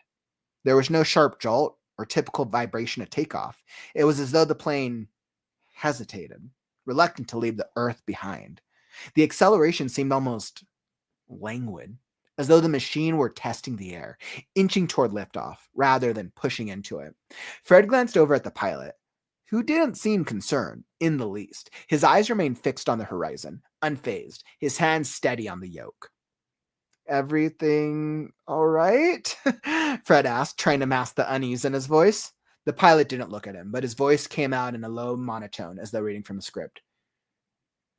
It's normal. Just the altitude. Fred swallowed, his palms beginning to sweat. I don't know. It seems like we're not climbing as fast as we should. His fingers drumming nervously on the seatbelt. The pilot didn't respond right away, just continued watching the runway ahead, his face stone cold. It'll be fine, he muttered, barely acknowledging Fred's concern. His tone, so flat and unfeeling, made Fred's stomach twist. Fred turned his attention back to the horizon. The landscape below was barren, just endless stretches of snow and sparse trees. Nothing but emptiness stretched up between them. And yet, he couldn't shake the feeling that something was wrong. The plane seemed to groan as it climbed, the noise of the engine far too subdued for the effort it should have been exerting. Fred glanced down at the dashboard again, his mind racing with confusion. There was no sharp hum, no proper roar of engines struggling to lift the plane off the ground. Instead, it was a strange, deep, almost melodic vibration, as though the engine was vibrating, not just in the body of the plane, but through his bones. You sure this is normal? Fred pressed, leaning toward the pilot. We're not even at 1,000 feet yet, and it feels sluggish. His voice grew sharper with each word. The pilot's head turned toward him with a brief moment. It's just the cold. It'll clear up once we're higher. Fred wasn't convinced. There was something unnerving about the way the plane handled, and the pilot's dismissive tone only seemed to deepen his unease. The air inside the cabin had started to feel unnaturally warm, the metal beneath his fingers almost alive, as though the plane was absorbing the very warmth of his body. It made him itch, and his skin felt tight, too tight, as if the air around him was thickening with every second they stayed in the air. The hum grew louder, more resonant. Fred felt his pulse quicken, but it wasn't just from the climb. The plane's strange vibration made his chest tighten, a feeling of pressure slowly building, as though something invisible was pushing down on him from all sides. He couldn't explain it, but it felt suffocating. Is it normal? Fred asked again, this time more urgently, his voice louder. The pilot's eyes flickered to the dashboard, a faint trace of annoyance flashing across his face. Don't worry about it, he snapped, his voice tense now. Just focus on the flight. Fred clenched his fists at his sides, his mind racing as a strange hum resonated through him. He turned away from the pilot, trying to distract himself by focusing on the snow-covered landscape below, but it didn't help. The discomfort only intensified. The world outside seemed distant, unreal, as though the plane wasn't moving through space at all, but hovering just above it. And then Fred's gaze caught something out of place. On the far side of the dashboard, a small, unmarked gauge began to catch his eye. It wasn't something he had seen before. The dial was labeled simply nourishment, and Fred watched in stunned silence as the needle started to rise, inching its way up the dial with a slow, methodical pace. It was almost imperceptible at first, but as he focused, he saw it was moving with every beat of his heart. Nourishment? Fred muttered under his breath, his throat tightening. What the hell did that mean? The plane shifted again, its vibrations intensifying, and Fred felt the cabin temperature rise even higher. The strange hum from the engine had taken on a more sinister tone, like a living thing pulsing beneath the plane, surrounding him. He looked up, eyes wide, as the needle on the nourishment gauge continued its steady ascent. But the pilot didn't even glance at it. His gaze was locked forward, as though he had no interest in the instrument at all. Fred swallowed hard, his body suddenly drenched in sweat. What's going on? He demanded, his voice shaky now. But the pilot didn't answer. He simply stared ahead, the same unsettling look on his face, the same coldness emanating from him. Fred could tell the temperature rising even more, his hands slick against the armrests. This wasn't just a flight, it was something else entirely, and Fred could feel it, deep in his gut. He knew he was caught in something far darker than anything he could have ever imagined. Whew, man. All right. And we're going to end the reading there. Wow.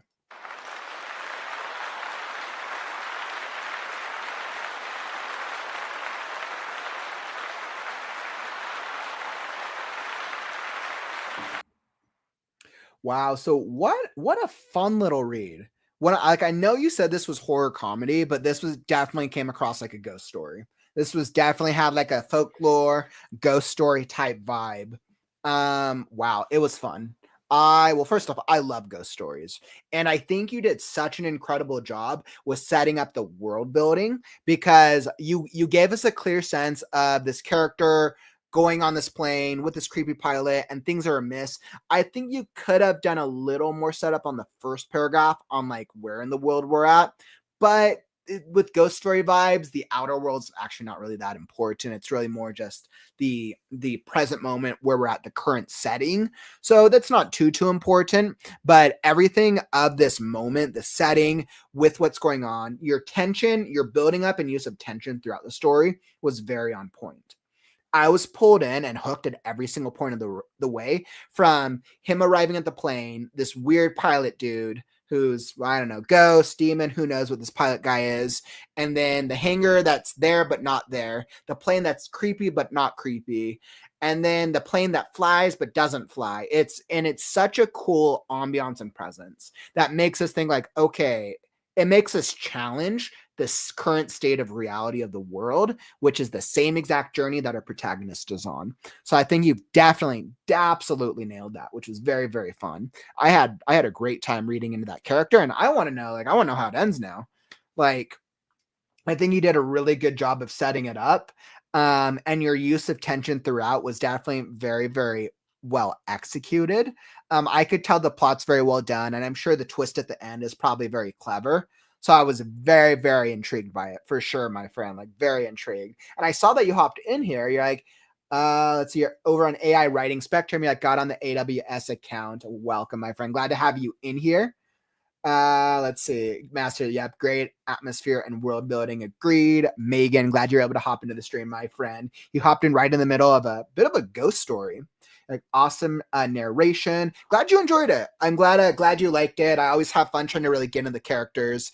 Whenever I get a character where their voice is monotone, I always ask myself, like, okay, so monotone, talking with monotone's hard. Monotone's hard to pull off because there's no emotion. I want to do emotion, but there's no emotion. Monotone, talking like this because we care about nothing. No emotion, no. But it's hard. Yeah, monotone's a hard one for me to really be able to capture that essence, because it's kind of like this ghostly vibe. So I think I think some elements that could be improved upon as I go through this. Let's see. The morning after the unsettling interview, Fred arrived at the desolate airstrip. Let's see. AI. Oh, so let's see. You're like, I feel that the rest of the story fills in the gaps, I must say. Well, we definitely want it. Y'all want free copies. So, Josh, what I would actually recommend, because that was a really cool story, and I'm sure some of the writers here will want to check it out. You should go join the WriteNow Discord. It's linked down in the YouTube description down below. Go join the Discord. I was like, let me make sure that the Discord invite works. Sometimes the Discord invite is funky.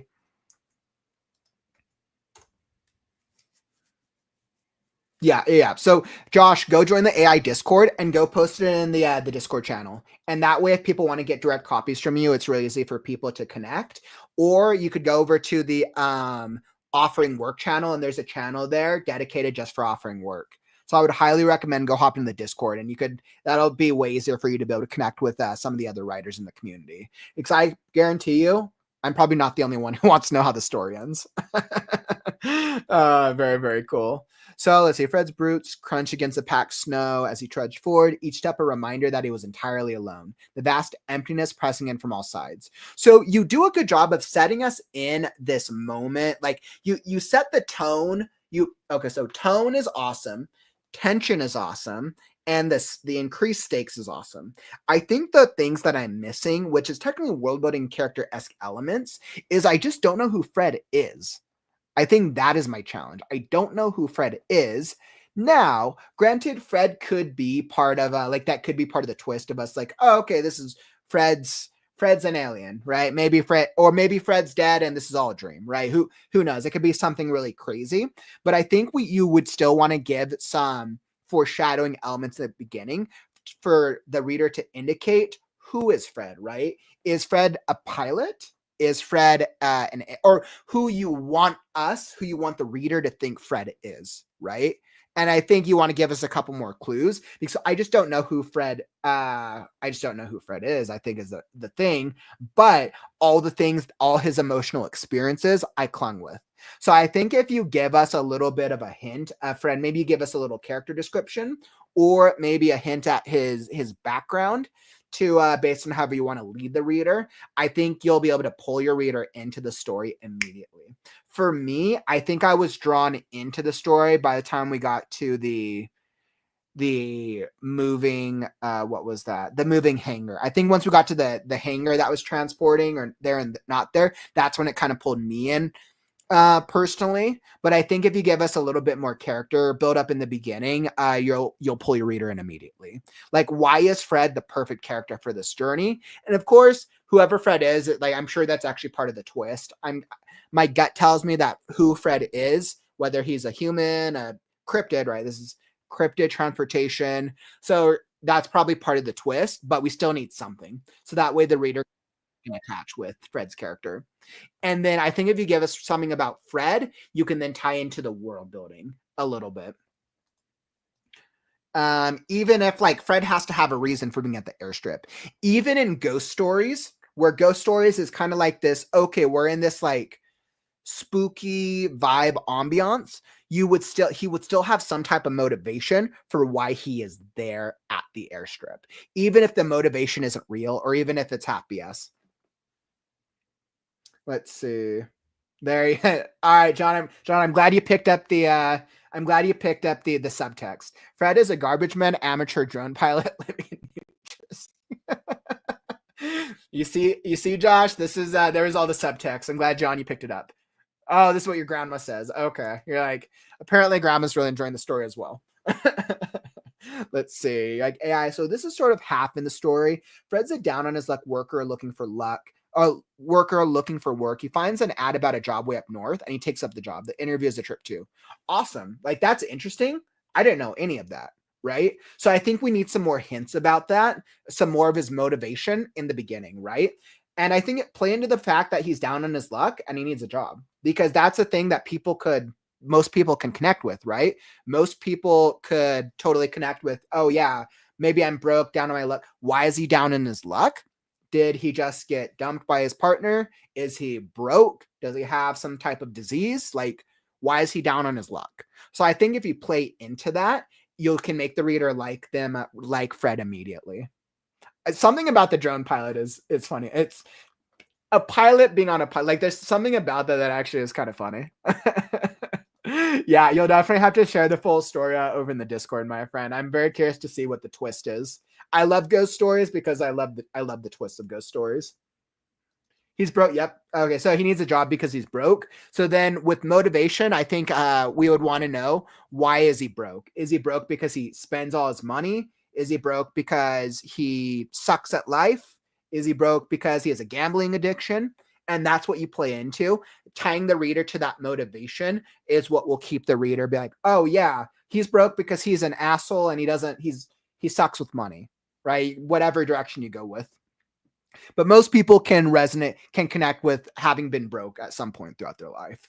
So understandable. You tie the broken to what the emotional truth is, which is why he is broke. And that's the way to connect it with the character. But that's interesting. I mean, that makes sense that he's there looking for work then. I think that would better tie it together.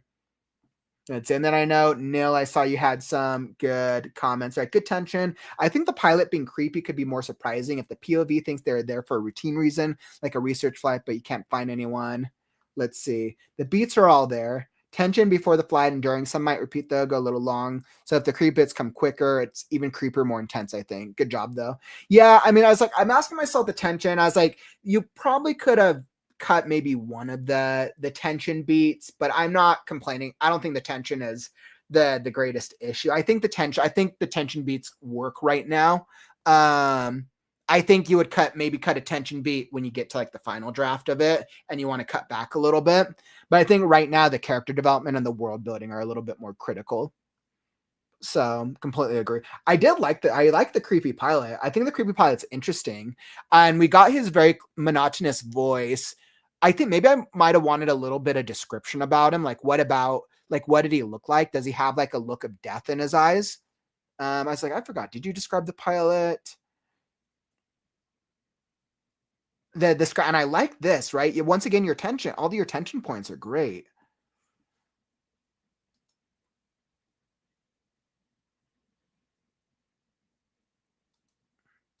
Yeah, so Fred turned to find the pilot standing by the plane, staring at him with an unblinking gaze, his face devoid of expression. So the pilot's demeanor is clear.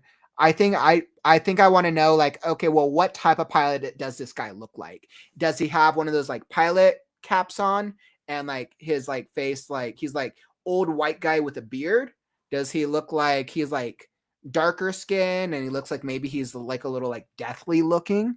You don't have to go like a lot of detail, but I think you still want to give one thing that cements the reader to help then guide them if you want them to visualize the rest. I think that would help cement the visualization, and then add to that monotonous feel.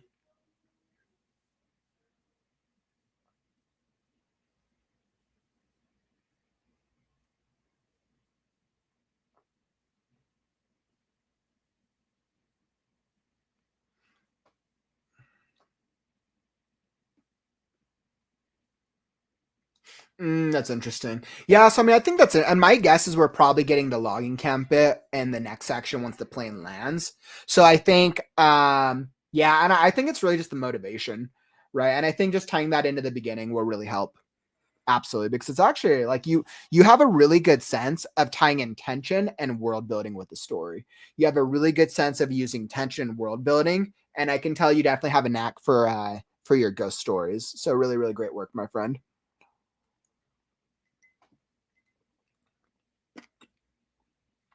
Yeah, I think all the points I highlighted were actually just points I liked. I highlighted a bit dilapidated, structurizing from the snow like a shadow. I liked that. You have some cool descriptions here. There, where he had just looked and swore there had been nothing, the hanger was there again. Yeah, so tension point. Tension point, absolutely. Fred's stomach tightened. There was no comfort in the pilot's words, no reassurance. The way he said it made it sound like Fred was the one who had missed something, not the other way around. Yeah.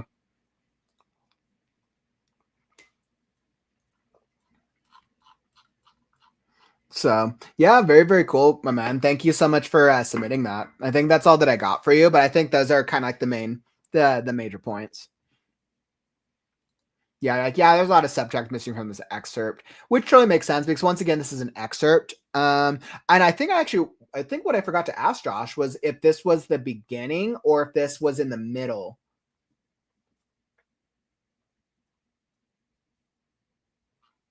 I think that was the what I forgot to ask was if this was the very beginning. So like if this was the very beginning of the story, then of course we need the character setup or some of the character background, but this could have started in the middle of the story, in which case we probably missed what you already did with the character setup. So that's very possible as well.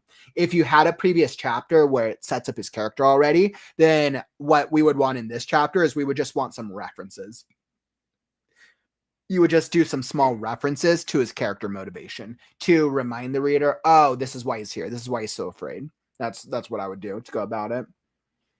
But yeah, overall, really nice work, my friend. Thank you so much for submitting that. That was definitely a really cool read. I always love ghost stories. Ghost stories are always fun to do on the stream. And yeah, so let's see. What do we got next? By the way, let's see, what do we got? Yeah, if you're enjoying the stream, follow and subscribe. We're here every day with the WriteNow community. Writing tips, writing motivation, writing. We got author interviews, we got writing techniques, we got the WriteNow-a-thon coming up. We got all the things. So if you're ever struggling with writer's block, procrastination, or you just like talking with other writers, this is the community to join. So make sure you tap that follow and that subscribe button right now. All right, my friends. So that wanted to make sure I get that subscribe in there. Definitely very cool. Okay, that makes sense. So it's about 2 chunks in. Yeah, so then we missed all the character setup, which makes sense. It's like I think it was probably like 2 sections. So we didn't start at the beginning of the story. That's why. So which tells me that you probably set up the character in the first sections. Yep. Yep, that totally makes sense. Character setup and intros before this. Yeah, so then I think what I would recommend, with that being the case, since this wasn't the beginning, I think what I would recommend is then tying in some references to his motivation, right? So I think, even though, since you've already set up his motivation and his stakes, I think during these tension points, you would reference like, oh, how like he really needed this. Because if, let's be real, if I'm going to thing and I am seeing things with like the hanger thing, and then this pilot is giving me the bad vibes, I'm probably not going on the plane personally. So like, but that's just me. If I'm getting bad vibes, like I already don't want to go in on a plane like that. But if I'm like not trusting the pilot, there's a good chance I'm not going on the plane. But because his motivation, like he's broke, he needs the money. I think touching on his motivation in those moments will help to further push and make sense. You're like, oh, okay, yeah, no, maybe he doesn't want to go on it. Doesn't matter. He doesn't have a choice. So that totally makes sense. All right. So that was awesome. Absolutely glad you were able to submit, my friend. Usually we do the story critique show a couple times a month, because we're near the end of the holidays. Our next story and critique show will be in January. You're, of course, always welcome to resubmit another story. Always more than welcome. I love reading stories from community members. Next weekend is the WriteNow-a-thon. So we're taking a break from our normal streaming stuff for our live virtual writing festival. Yeah, next weekend is going to be fire. Woo, we got a lot.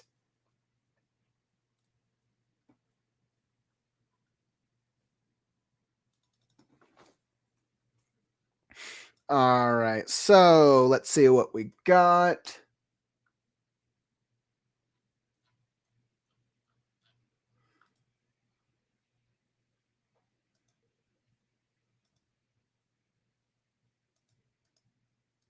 All right, so Nil, I just saw that you submitted for awesome. Let's see, where are we at? Part 2 starts on page 4.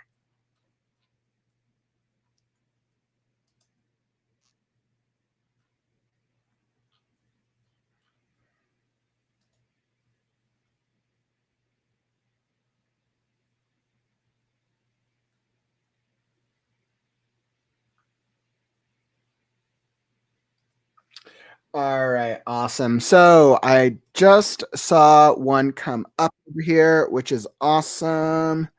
Let's see, where did the stream go?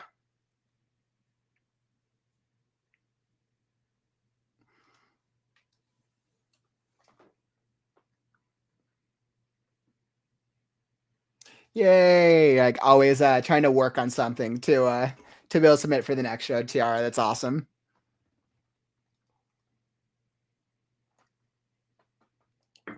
All right. So, Nil, I saw that you submitted an excerpt. I was kind of looking to see which one. I was just looking at your submission.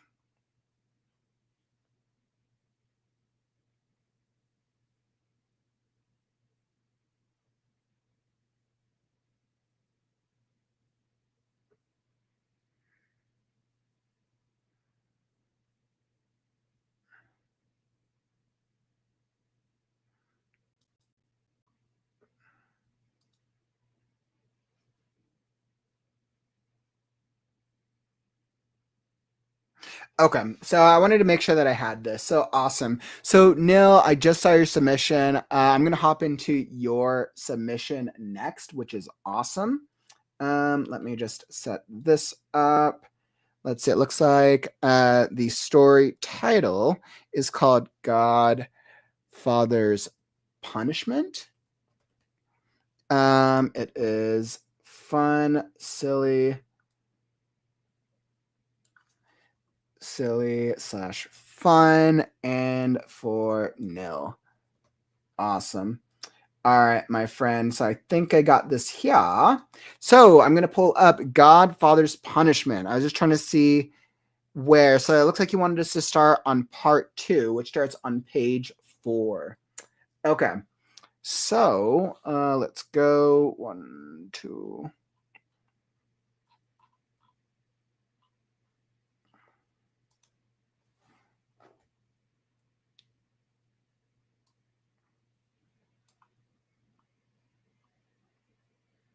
All right, so I got this all set up on my end. So we actually got a fun story here, and then let me just set up with a little bit of context. So Nell, I know we went through a portion of this in the critique group recently. This is actually this is actually a really fun story. All right, so Godfather's Punishment. Mild, amusing, not serious stories. A story based on a pun of pirates. Let's see. A mob boss is meeting two dealers and unusual things start happening. He gets a pizza delivered with a dead rat on it. Is it a threat? Is it a threat? Someone is trying to take over the business, or something much worse? Awesome. And that's what just happened. So we're going to hop into Vincenzo. Vincenzo, after he had just received the pizza with the dead rat on it. Yeah, exactly. Corey, we recognize this one, right? This is going to be great. Part 1 was great on the members critique group. I totally got you, my friend. We're going to hop into it. Okay. So let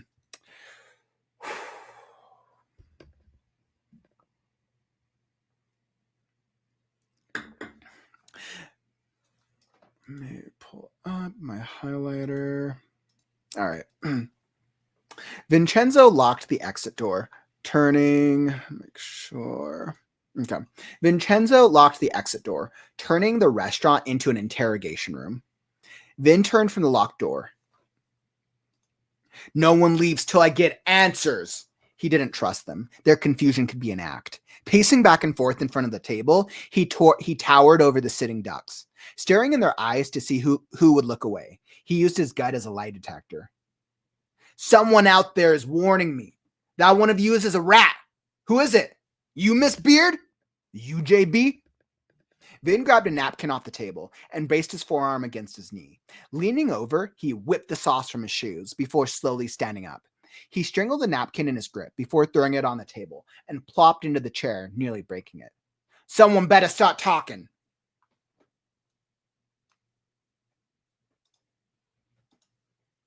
The pair looked back and forth between each other, and then stammering as perspiration formed on their faces.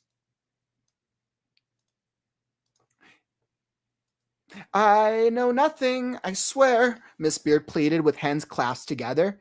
God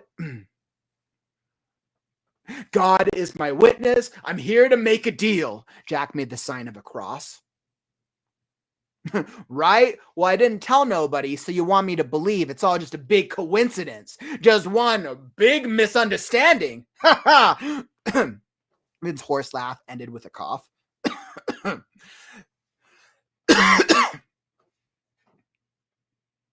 Maybe someone is trying to set us up, Miss Beard blurted to Vin as the idea popped in her head. Break us up so they can move in. Vin pointed a finger back at her. Or perhaps you're in on it and want to take over my turf, huh? You selling to Rogers behind my back?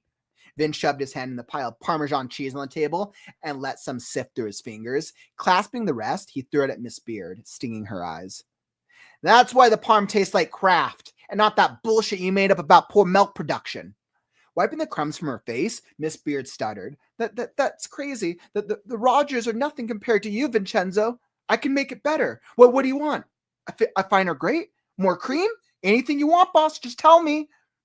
Miss Beard began to frantically wipe the cheese back into a pile and accidentally pulled the tablecloth and knocking the wine glass over.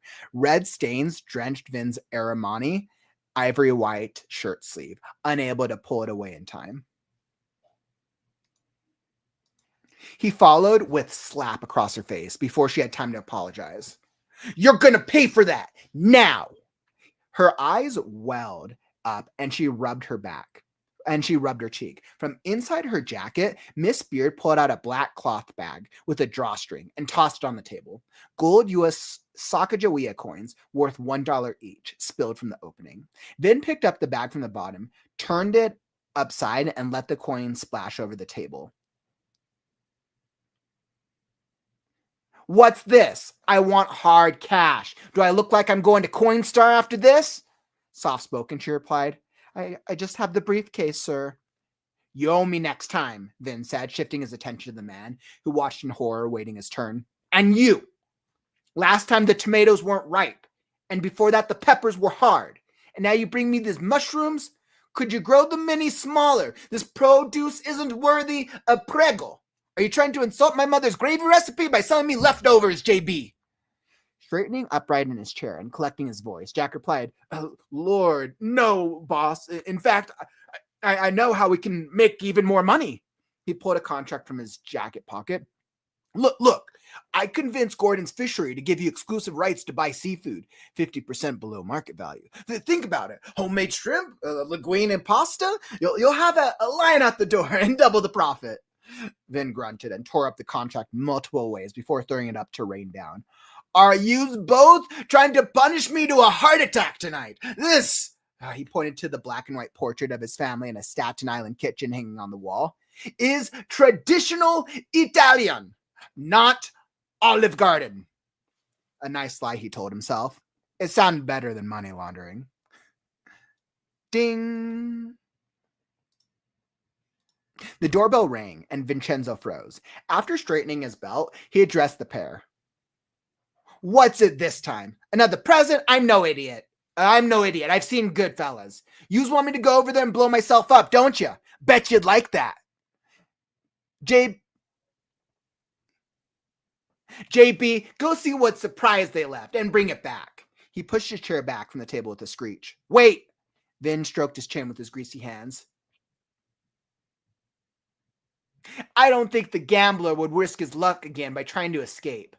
But better yet, Pegleg, you go. Limping with her crutch on the door, Miss Beard called back. It's another pizza delivery, Mr. Gambini. Vin nodded in thought. Bring it to the table. If you's really not in on this, we'll open it together. The handicapped woman put the edge of the box against her hip, held it horizontal with an outstretched arm, and hopped back. She placed the pie on the table, facing Vin, and followed the instructions of his expression to sit down quickly. Standing up, Vin crossed his arms over his puffed-out chest. Last chance? Anyone wants to come clean? He looked at their wide-eyed faces, but neither spoke a peep. Taking a cigar from his pocket, Vin lit it and took a long drag. Leaning across the table, he exhaled the smoke in their faces, drying their eyes to blink. Fine. Have it your way. Stuffing the cigar on the table, Vin's chin raised to a scowl. As he lifted the lid, he slammed his fist on the table. Another pie rat! Grabbing the tablecloth with a twist, he ripped it off. The pair leaned back and gasped. Coins flew everywhere, clanging against the ground, and the bottle of wine rolled around in random circles, spilling its content on the marble tile floor. It's gonna be a long night, Vin cracked his knuckles. End reading. Wow, that was a fun excerpt.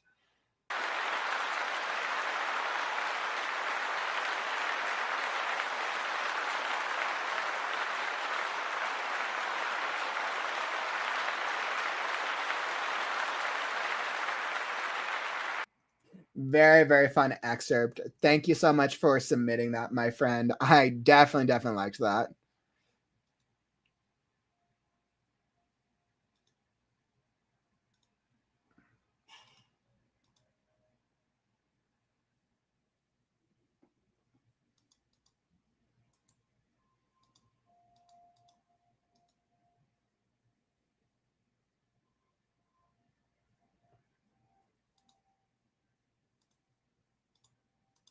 All right, perfect. So once again, that was definitely a really fun read. Yeah, and I think you can like totally tell. You know what? Because we had read the first one. You're like, I can't tell if this is actually about food or if it's just a bunch of lingo, and I loved it. I think no, what really works well, which we started to get in the first section for those who were in the critique group, but what we didn't get from the second one was we really like Vin's personality really shows. His paranoia plays very, very well in this, and it was so much fun. Like FYI listeners, chapter 1 was set up like a drug deal, so the talk of food sale undercuts that. Yeah, exactly. So this one, like, we get more background on Vincenzo, which is done well, and then we're also getting more setup for kind of his two handyman. We got the setup for the two characters. We got JB and Miss Beard. which is just so funny. So we got the two characters here that he's accusing, right? And I think this is like such like a mobster reaction, right? And the fact that he references Goodfellas almost is like, it's like a level of surrealism, which is very funny that he references Goodfellas, but he's like kind of acting like one of the characters out of Goodfellas. I think that's actually really funny. That cracked me up so much. So I think that was a lot of fun now. Like I think I was a lot happier with this part than I was with the previous part, because I know we weren't focused on the transition with the pizza box. I think the pizza box transition in this section was well done. So like, I don't think there was any issue on it. I think the focus on this was the character development, and the dialogue and the character development worked really well. I think that the biggest issue from this section is really just all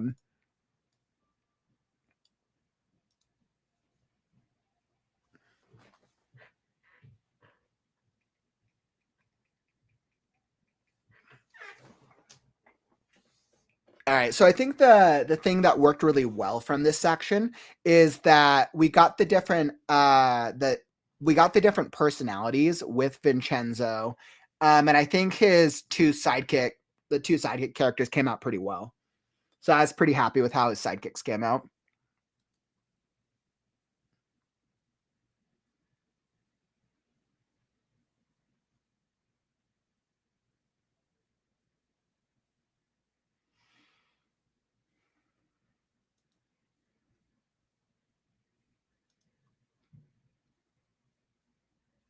Yeah, I think from a developmental perspective, I think this section is pretty sound, honestly. Now, I think the things that really need to be improved on this are more in a technical perspective. I think there's some bits with like dialogue and action on like, okay, I wasn't 100% clear on a couple sections of who was speaking, but once I started reading the dialogue, I was like, okay, the tone of the character is clear. So I think there's definitely some opportunities for cleaning it up from a structural perspective. But developmentally, I had no issues with this section. And the fact that he gets the pizza box, and like, it makes sense that he has the other characters go get it.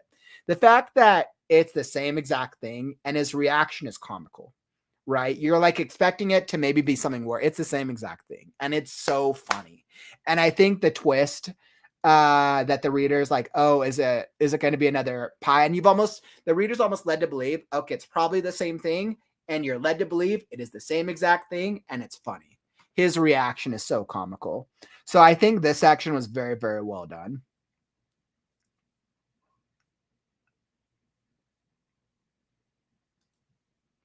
Like, each beat is supposed to make the pair of dealers more pirate-like. Interesting. Yeah, there was actually a moment where you referenced them with a peg leg.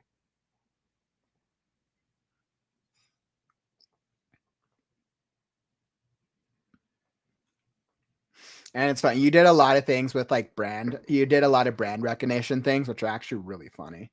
Referencing them to like brands, which were notable, which was hilarious. I thought that was actually really clever. This is traditional Italian, not Olive Garden. That in itself is funny. And then he followed up with a nice lie he told himself. Like, that was just so well done. Your use of references in this piece was awesome.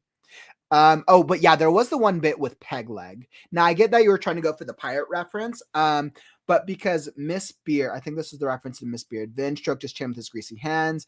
I don't think the gambler would risk his but better yet, peg leg, you go. Yeah, so I highlighted this. I wasn't sure why peg leg. Now I get why, because you want to do more of a pirate reference, but what it does is it gives us another nickname that we're just not sure about, that you haven't set up for. So I think if you go peg leg, you're going to have to do some type of action or setup. Now, I forgot from the first part if Miss Beard actually does have a peg leg, and if you set that up in the first part, great. But if you didn't, I don't think the gambler would risk his luck again by trying to escape, but better yet, I would give some type of action. He glanced at Miss Beard's wooden leg, or just do something, because you just haven't set it up. So then we're like, why peg leg? Or it makes the reader wonder. right? So then we just need some type of some type of understanding for this reference. You can make it work. We just need understanding.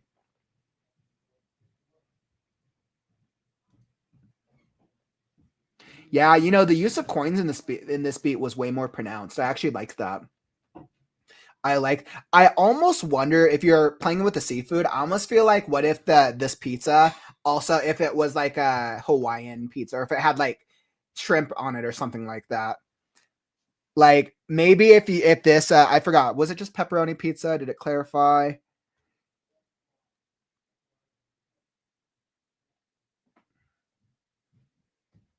Another pirate. Because I mean granted the focus is on the pirate, but maybe if there was like shrimp on it, then you could play into the seafood aspect if you really wanted to. Got in the tablecloth with a twist. He ripped it off. I'm like, what other pirate references could be made?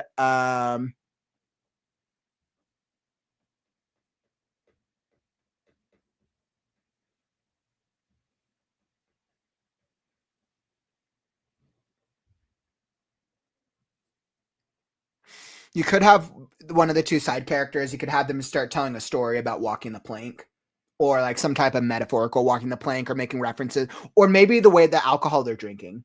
Maybe maybe one of them drinks. Maybe they start drinking like rum, and then yeah, maybe they one of them starts drinking rum, and then he calls them out. He's like, "What are you, a bunch of pirate, or what are you, a bunch of scallywags, or what are you, a bunch of pirates?"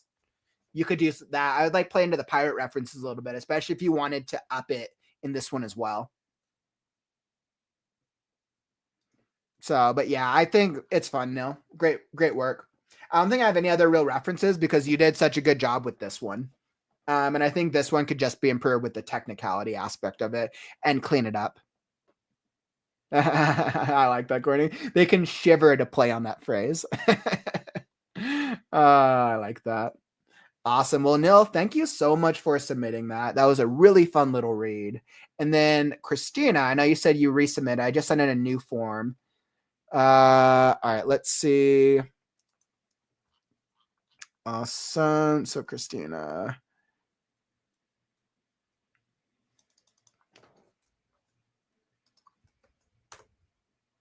So Christina, the problem is, even though you sent the form, I can't actually access the form because you haven't given me permission to view it.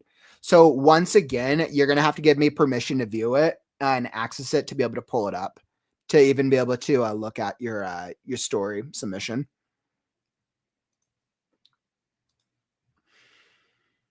Awesome. So I think I'm doing pretty good. I think we've all caught up in submissions now, which is a very great place to be in, which Christina just gave me access to that, and I'll see if I'm able to get to it for today's show.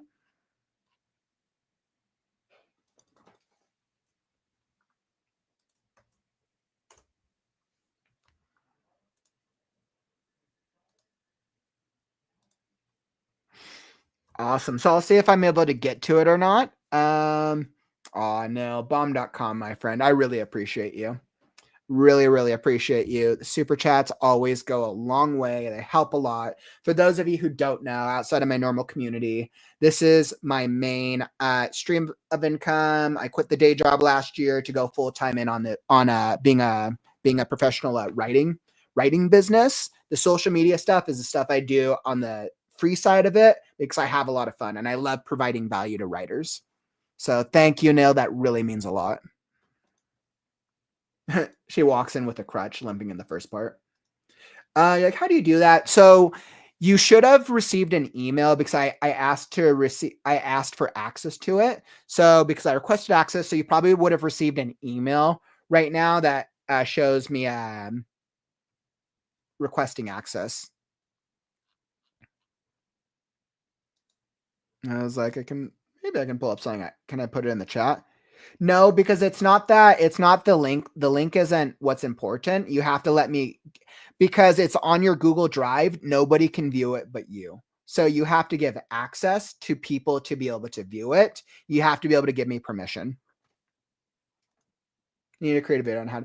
I know. Maybe I do. I mean, I know I needed to create a Google Docs video. I'm probably going to There's been asked for Google Docs video. I think it's just of those like videos, Courtney. I think I just kind of cut back on making those types of videos because I played more into the live stream. But I'm probably going to start playing more into that in January, February when I go back to some more videos.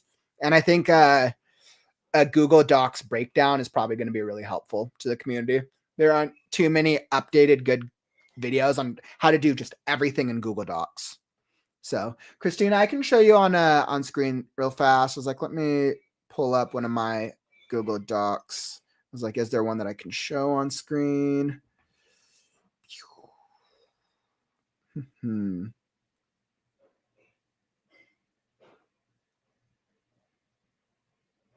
Oh yeah, I can show adventure right now.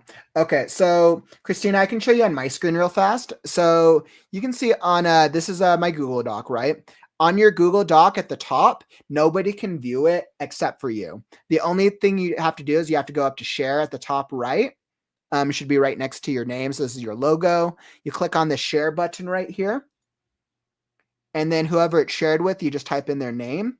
And then you give them access. Otherwise, if you don't share it, nobody can view it because your Google Drive is connected to your account. So that would be the way to share it with others. Absolutely. I hope that helps a little bit. Let me know if you're able to figure it out. I know since I requested access, I definitely also sent you an email as well.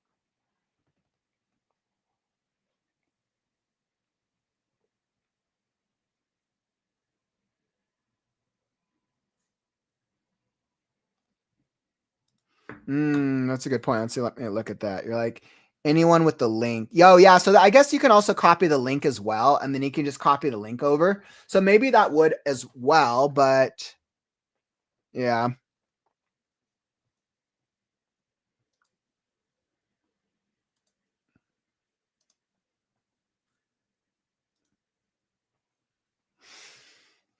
So yeah, we'll see. But in the meantime, so Christina, let me know if you're able to figure it out or not. Yeah, just let me know. You could also, like, if you're struggling with Google Docs, I guess you could like copy paste into an email, and you could copy paste into a Microsoft Word document and then just share the Word document with me. That's another way of going about it. There's a couple ways. Granted, if you can figure out the sharing, like it's pretty once you do it the first time, it gets it's pretty easy once you see where it's at. Absolutely. But in the meantime, let's do a real quick shout out. I need your help, my friends. I need your help. I'm putting together something really cool for the community. Video right now. I'm putting together a compilation of a bunch of writers just saying right now to the camera.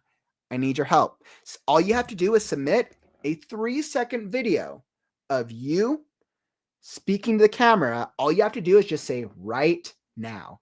You can do whatever you want while you're doing it. You can dress however you want, whatever background, doesn't matter. I just need a video of you saying right now. I need your help. I would love to have the video ready for the Right Now-a-thon. Here is the form for those of you who want to submit a video. I've gotten a good number of submissions, and so far it looks like I definitely need your help. So definitely go submit a video. Help us right now. I'm envisioning it in my head. There's this cool moment at the part of a video that I'm doing where I just want to cascade all the different writers saying right now, right now, right now. Super cool. Help me with our motivation and helping us motivate the writing community and the writers of the world to just right now. Like that's the thing. The next time you don't feel like writing, right now.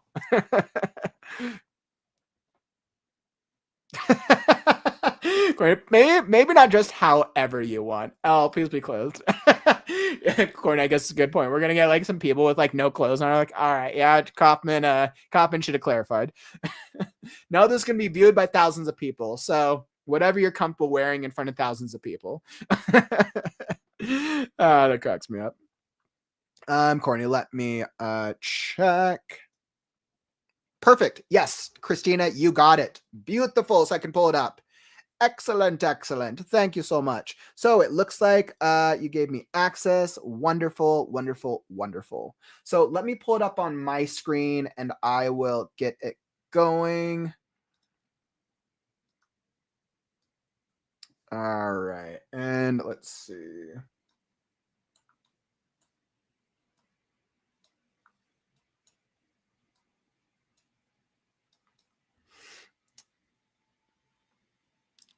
Yeah, there's a clarification. Dressed however you want, as long as you're dressed.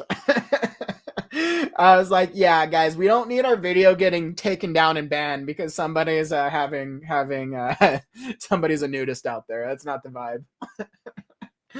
Oh man, that's funny. Okay, so let me pull up Christina. Perfect. So I got your document here. Wonderful. And I'm super excited to hop into your story too. It sounds like it's a really interesting genre.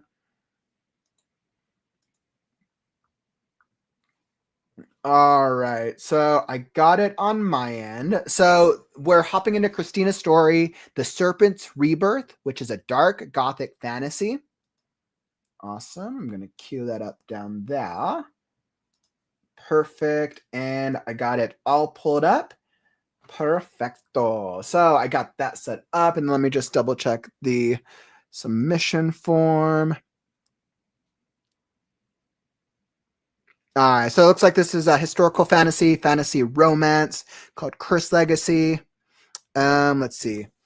So we got a little bit of a blurb. Reincarnated from the iconic Cleopatra VII, Callista Callie Ember finds herself drawn into a web of erotic intrigue and political struggles. Her charisma and intelligence spark a rivalry with the bitter and ambitious Valentina Kruer, who embodies traditional power structures. As Callie discovers her connection to the ancient goddess Isis and unlocks magical abilities, she must navigate a treacherous path filled with sensual encounters and dangerous secrets.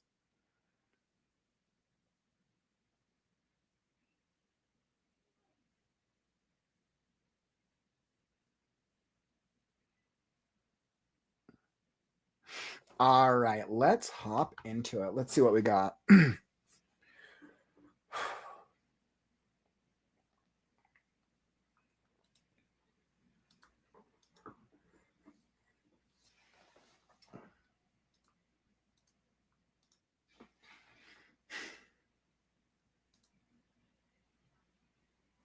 I step into the occult shop, the bell above the door tinkling as I cross the threshold. The air is thick with the scent of incense and ancient parchment. Shelves line the walls, crammed with curiosities and artifacts from a bygone era. This place is like a treasure trove of secrets. I can feel the energy pulsing through the very walls.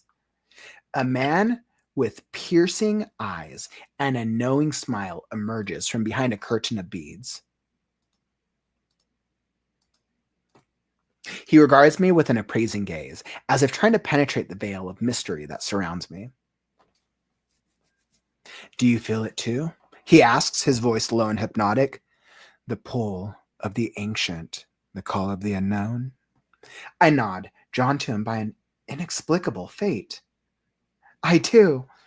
I've been searching for answers, for a connection to something greater than myself. The shop owner leans in close, his breath warm against my ear. Ah, but the answers you seek lie within you, dear Callie. You are already connected to something greater, something that transcends the boundaries of space and time. His words send a shiver down my spine. I know instinctively that he speaks the truth, but what does it mean? What is this connection I feel to Alexandria, to the ancient world that seems to whisper its secrets in the shadows of the city? I have to find out. I have to unravel the mystery of who I am and why I'm here. But where do I start? The shop owner seems to sense my inner turmoil. He reaches out, placing a weathered hand on my shoulder. Start here, Callie. Start with the knowledge that you are not alone, that the ancient ones watch over you. And remember, the answers you seek will come in time, when you are ready to embrace your true destiny. He hands me a small, intricately carved box. This is a gift, a token of your journey. Keep it close and let it guide you when the path seems unclear.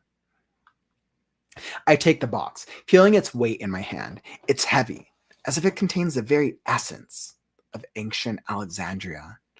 I know, with a certainty that defies explanation, that this box will be the key to unraveling the mysteries that surround me. I'm ready to face whatever challenges lie ahead, ready to discover the truth about myself and my connections to the city. And with this box as my guide, I feel like I can take on the world. I thank the shop owner and step back out into the bustling streets of Alexandria, the box clutched tightly in my hand. The sun seems brighter, the air fresher, as if the very city is welcoming me home. This is just the beginning. I can feel it in my bones, in the very core of my being. Alexandria has secrets to share, and I'm determined to uncover them all. My journey has only just begun, and I can't wait to see where it will lead me next.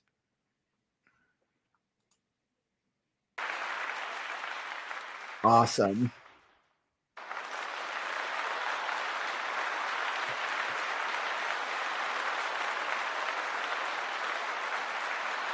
Hmm.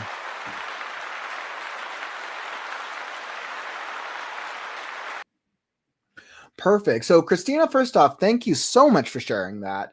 It's kind of interesting. We have this kind of like very mystical. We have this like very mystical kind of vibe. I actually really like the shopkeeper the most. I think of the two characters, I think I was the most intrigued by the shopkeeper. I kind of liked his like he has that like hypnotic shopkeeper vibe. He's kind of mysterious. I was like, ooh, well, of course I want to know what's in the box. We like the box. Setting up a box means something cool is going to happen. Maybe it's Pandora's box. But who knows, right? It could be anything. So you don't really have enough information about it yet. But it's kind of interesting. This kind of seems like this is like a brief moment, which is like setting the character up at the journey. Okay, awesome. And then it sounds like you said, yes, this is the first chapter. And by the way, Jordy, welcome, my fellow dragon enthusiast. Glad to see you in here. So, yes, so I think we definitely did some interesting setup for both of the characters. What's interesting is we're at the beginning of this character journey, and you're doing this thing where you're making it feel very grandiose for our main character. And I think it's interesting, right? It feels like she's entering a world, or she's entering or doing something that's much bigger than her, which I think is actually kind of cool. And I think you do a good job of balancing some of the descriptions with the forward momentum of the plot. It's such a brief excerpt that's kind of hard for me to say like, okay, is the plot good? Is it bad? It's just so brief. So it's not really able to let me speak to the plot per se. But I think in terms of the excerpt itself, I would say right now the world building is the most interesting because you're using world building as a tension, as a hook, which is cool. The dialogue works. I was like, I think you're playing into the mystical dialogue. Plot, it's kind of hard to tell what the plot is because it's just so brief. I think the biggest opportunity is actually the structure. So let's get into that. So starting first off with the beginning here. So you actually did this thing with interiority where you were using quotation marks for her interiority. So, and you're using you're using quotation marks and italics. So let's just clarify two things first off. So the only time you're going to, or actually 98% of the time, you're only going to use quotation marks when a character is physically speaking. The only time you use the quotation marks, there are some exceptions, which is why I'm saying 98% of the time, but the majority of the time, you're only using character marks or you're only using dialogue marks when a character is physically speaking. When a character has interiority, right? The reader knows that we are in the main character's head. I step into the cult shop, the bell above the door tinkling as I cross the threshold. The air is thick with the scent of incense and ancient parchment. Shelves line the walls, crammed with curiosities and artifacts from a bygone era. So we already know that we're in a protagonist's head. Now, you probably could in this first paragraph, like set her up a little bit better. I know you kind of go into it here. I step into the cult shop, the bell above the door tinkling as I cross the threshold. I think I would set something here, or I would even add a character description here. I wave my long, thick hair. I wave my thick black hair aside and shuffle into the building and shuffle inside.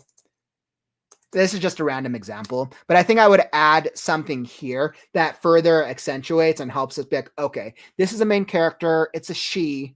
She is a main character.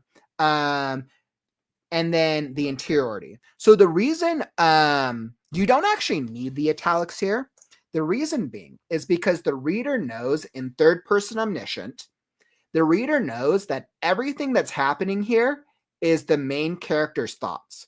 We already know this is the main character's thoughts. So you don't need to highlight it every single time because it's already assumed, right? We want to assume that the reader is smart enough and understands if the character is thinking a thing, we already know it's in her head because this entire chapter is from the main character's point of view.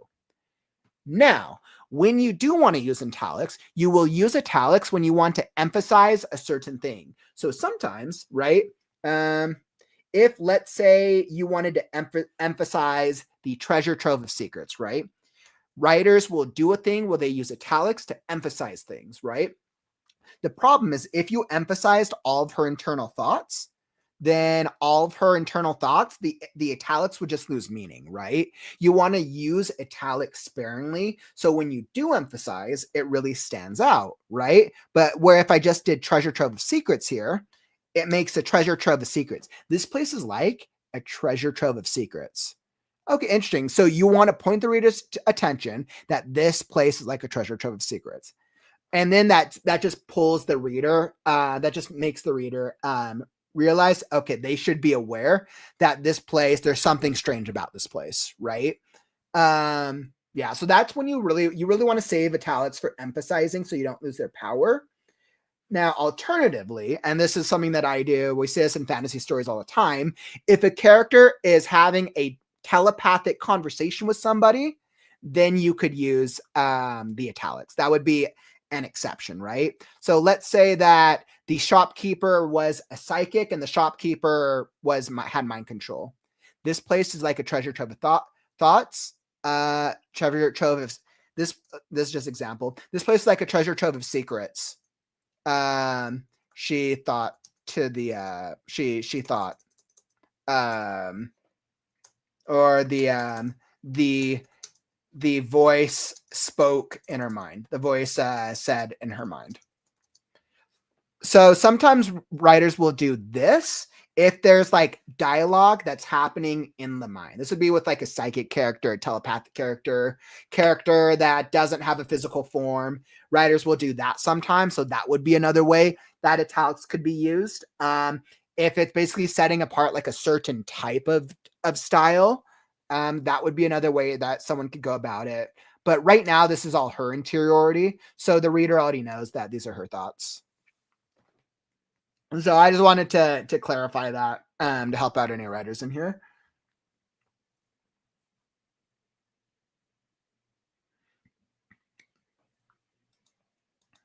Yeah, it's interesting because you're like characters has room for improvement. Would love to know more about her. What's interesting is I was actually more intrigued by the shopkeeper because he's kind of like this mysterious vibe, and I'm like, oh, that's kind of cool. I want to know like I wanted to know what was so hypnotizing and mysterious about him. And you had set up some foreshadowing with the shop treasure trove of secrets, so it's like, okay, cool. So we're in this like shop of mysteries, and who knows what she's gonna find here. She's coming out with Pandora's box for all I know.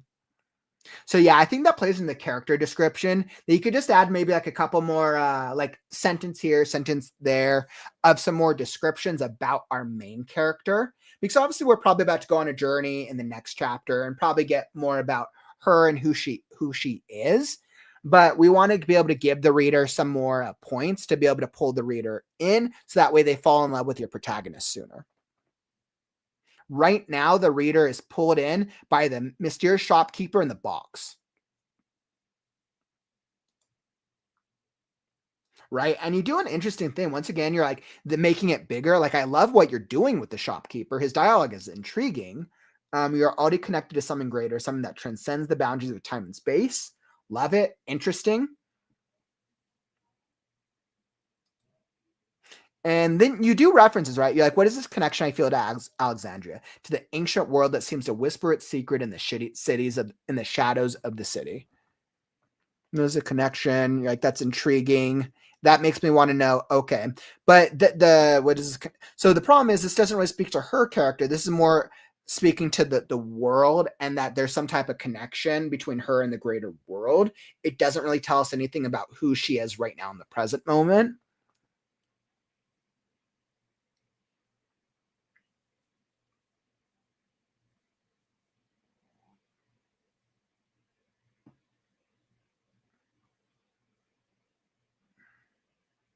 Yeah, and you do some good like tension setting. Like start here, Callie. Start with the knowledge that you're not alone, that the ancient ones watch over you. And remember, the answers you seek will come in time when you're ready to embrace your true destiny.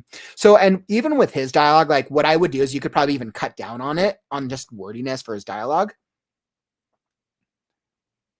Because right here, you like start with the knowledge that you're not alone, that the ancient ones watch over you. And remember, the answers you seek will come in time when you're ready to embrace your true destiny.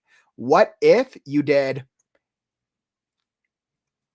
the ancient ones watch over you, little Callie. Ancient ones watch over you, little Callie. Destiny. The answers you seek will come in time when you're ready to embrace your true destiny.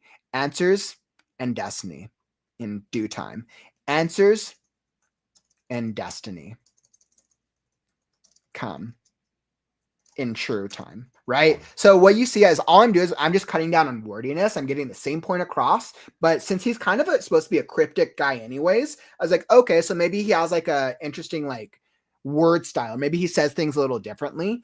He's probably that type of guy who speaks in riddles and nobody understands him. And he like, I don't know, maybe he's a powerful wizard for all I know, or a prophet. I like the box. Boxes are always fun because now we want to know what's in the box, right? I'm like, Pandora's box. It's my guess. It's Pandora's box. But we're in the time of Cleopatra, so I don't know. Maybe a snake. I don't know. I'm not too familiar with that with Egyptian culture too much, so I'm not familiar with Cleopatra's backstory. But I like it. I like what you're setting up with Alexandria. It's cool. The world setting that you're doing is cool. I think if you layer on a couple more character descriptions for a protagonist, I think it'll really bring this piece to the next level. Yeah. So that's what I would say. I would say like the two biggest takeaways, give us a little bit more character description with one, and then in the bits of the dialogue, see if you can like cut down on the wordiness and still get the same point across. Because then it will feel a little bit more natural. So I think those would be my two biggest things. But I'm very intrigued by it. I actually really want to know what's going on in Alexandria. And because based off the blurb that you gave, Cleopatra is always an interesting character. Cleopatra is always very, very interesting. It's like, I want to know what's going to be your take on Cleopatra.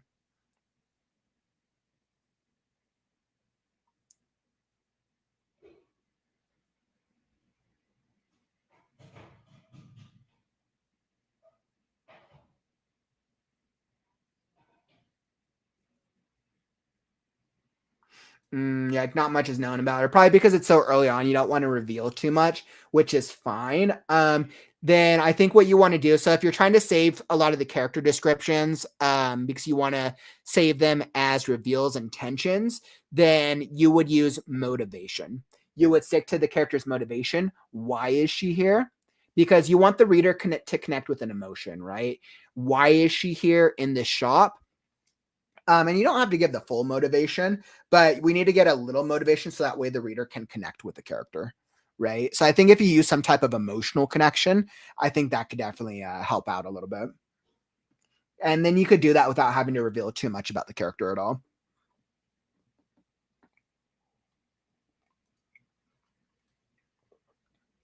And you could even use the shopkeeper's dialogue to have the shopkeeper tell her like, "Oh, I know."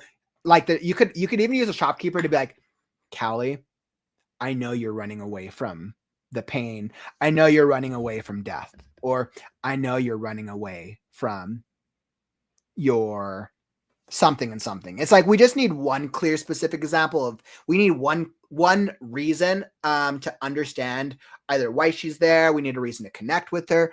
Other than that, she's about to be pulled in this big thing. So that way you don't chance losing your reader early.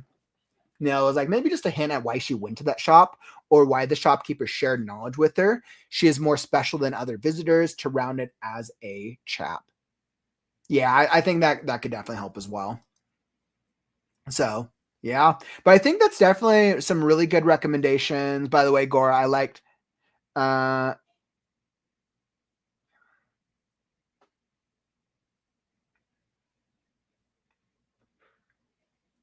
the way, Gora, glad that I saw you hop into the stream.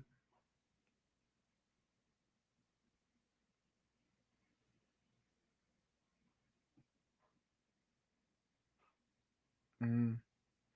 I see. So you were speaking about like the first person aspect of it. Like, or you're like the word "I" comes off as flat when come with the surrounding with the background flavor. It took me a moment to verbalize what I mean. Yeah, so I think because I step into the cult shop, so it's because we're in first person. I, me, um,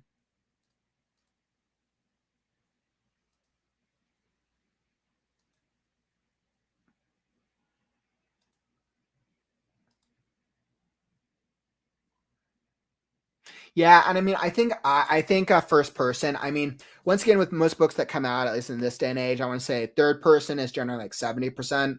First person is probably like 25%. But it's just a much smaller category, and I think it's just a preference. I think first person is just a preference when which readers like to read.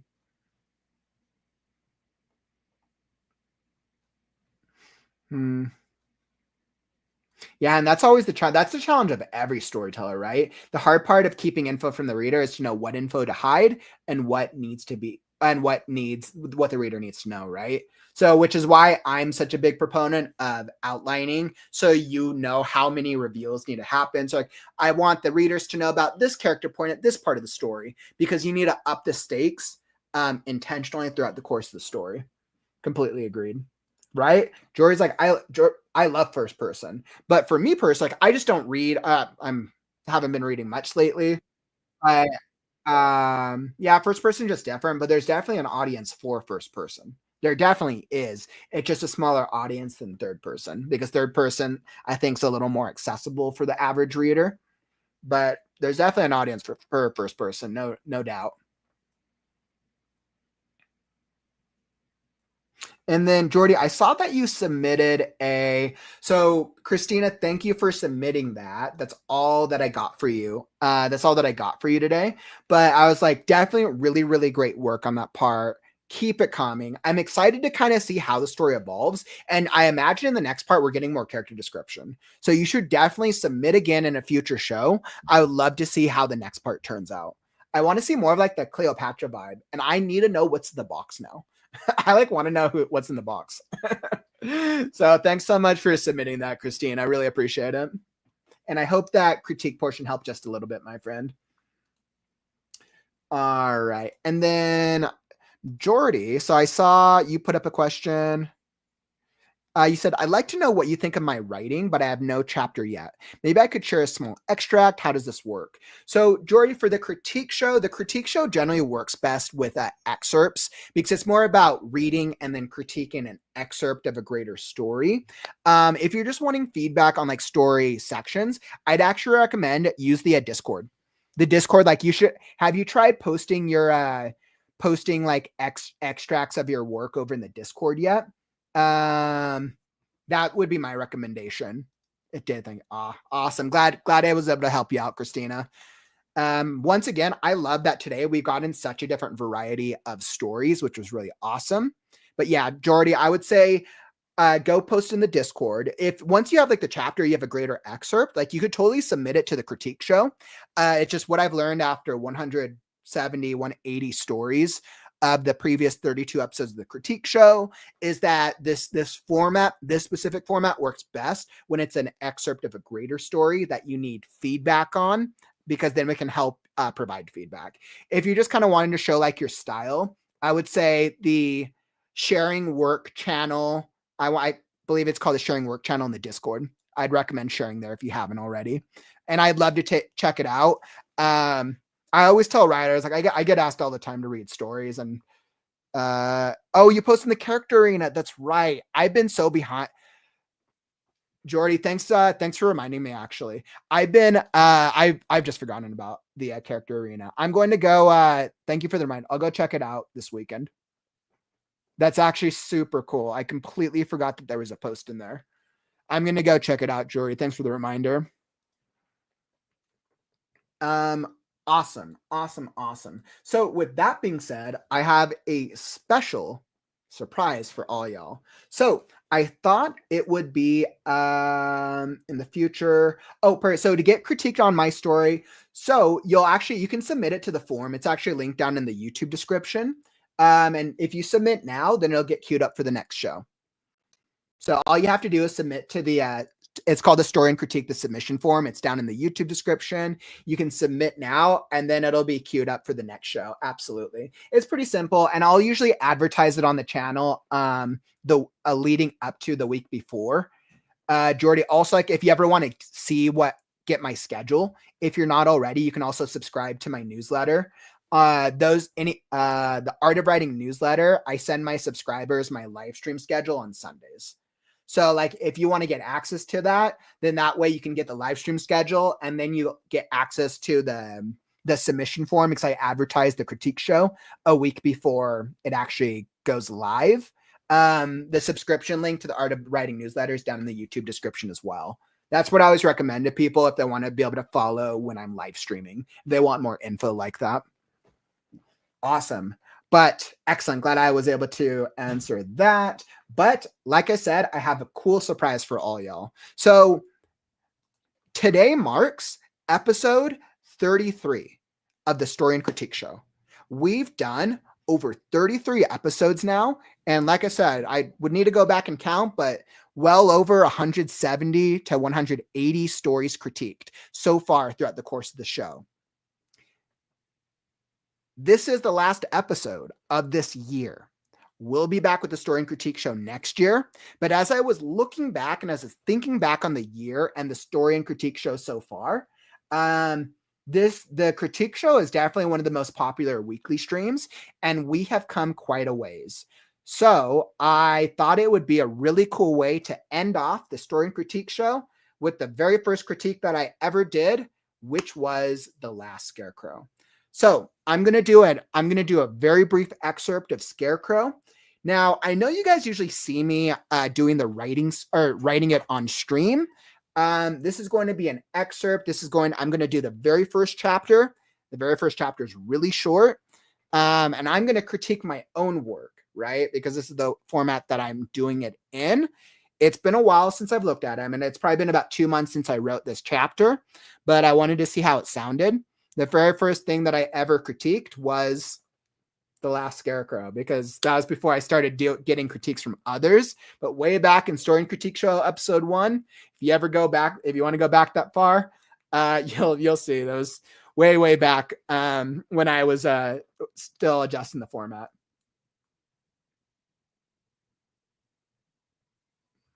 So I'm going to pull up The Last Scarecrow. I'm going to do the very first chapter of it. It'll be a very brief excerpt. Yeah, let's see how it sounds. I was like, what a way to end off. The year. I was like, I think this seemed like a fitting way to end off the last critique show of episode 33. So let me pull it up. Last Scarecrow, dark fantasy action adventure by myself, J.L. Kauffman. The second time that I've ever done a Scarecrow excerpt on the critique show. Once again, first time all the way back in episode 1. So I'm going to do the reading and let's see what we got. Hopefully it's all right. Starting at the very beginning. So chapter 1, The Last Scarecrow, a post-apocalyptic fairy tale. Chapter 1, Field of the Last. Wake up. A straw hat landed upon a head of willow hair, and his eyes opened. A vibrant rising sun of red and orange hues greeted him. The magnanimous beauty of the sphere brought about a sense of peace. Why was something so beautiful so painful to gaze upon? His eyes watered, forcing a raised arm to offer a small respite of shade. Within the frayed holes of a worn sleeve, a stale-smelling stuffing steeped out between strands of neatly woven straw. Confusion replaced his admiration as the sun moved further away, eastwards perhaps, and was replaced by a dauntingly dark blue moon in seconds. A strange nightlight engulfed the lands.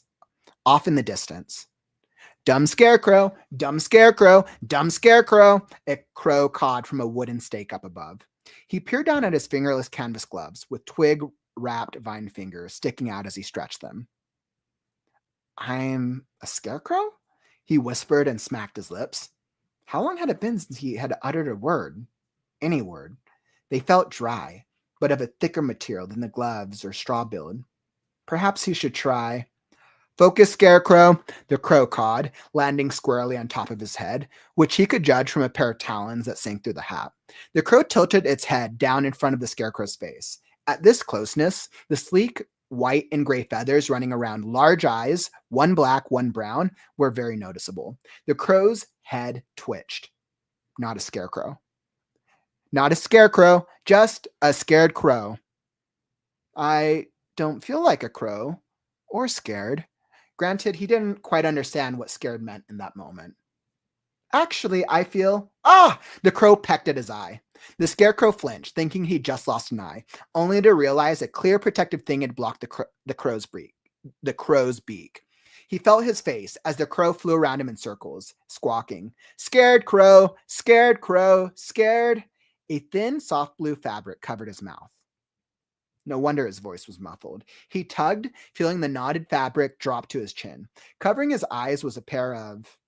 Scarecrow tried to pull them away from his face, watching them stretch out. Like the fabric around his neck, the eye coverings were attached to a smooth, stretchy material. He could only pull them out so far. In the distance, the moon now hid behind clouds. Covered was overshadowed by the sun, which now stood solo in the sky. He tried to look straight at it, but without the eye coverings, his eyes hurt. He let go of the eye coverings as they stretched back and smacked him in the face.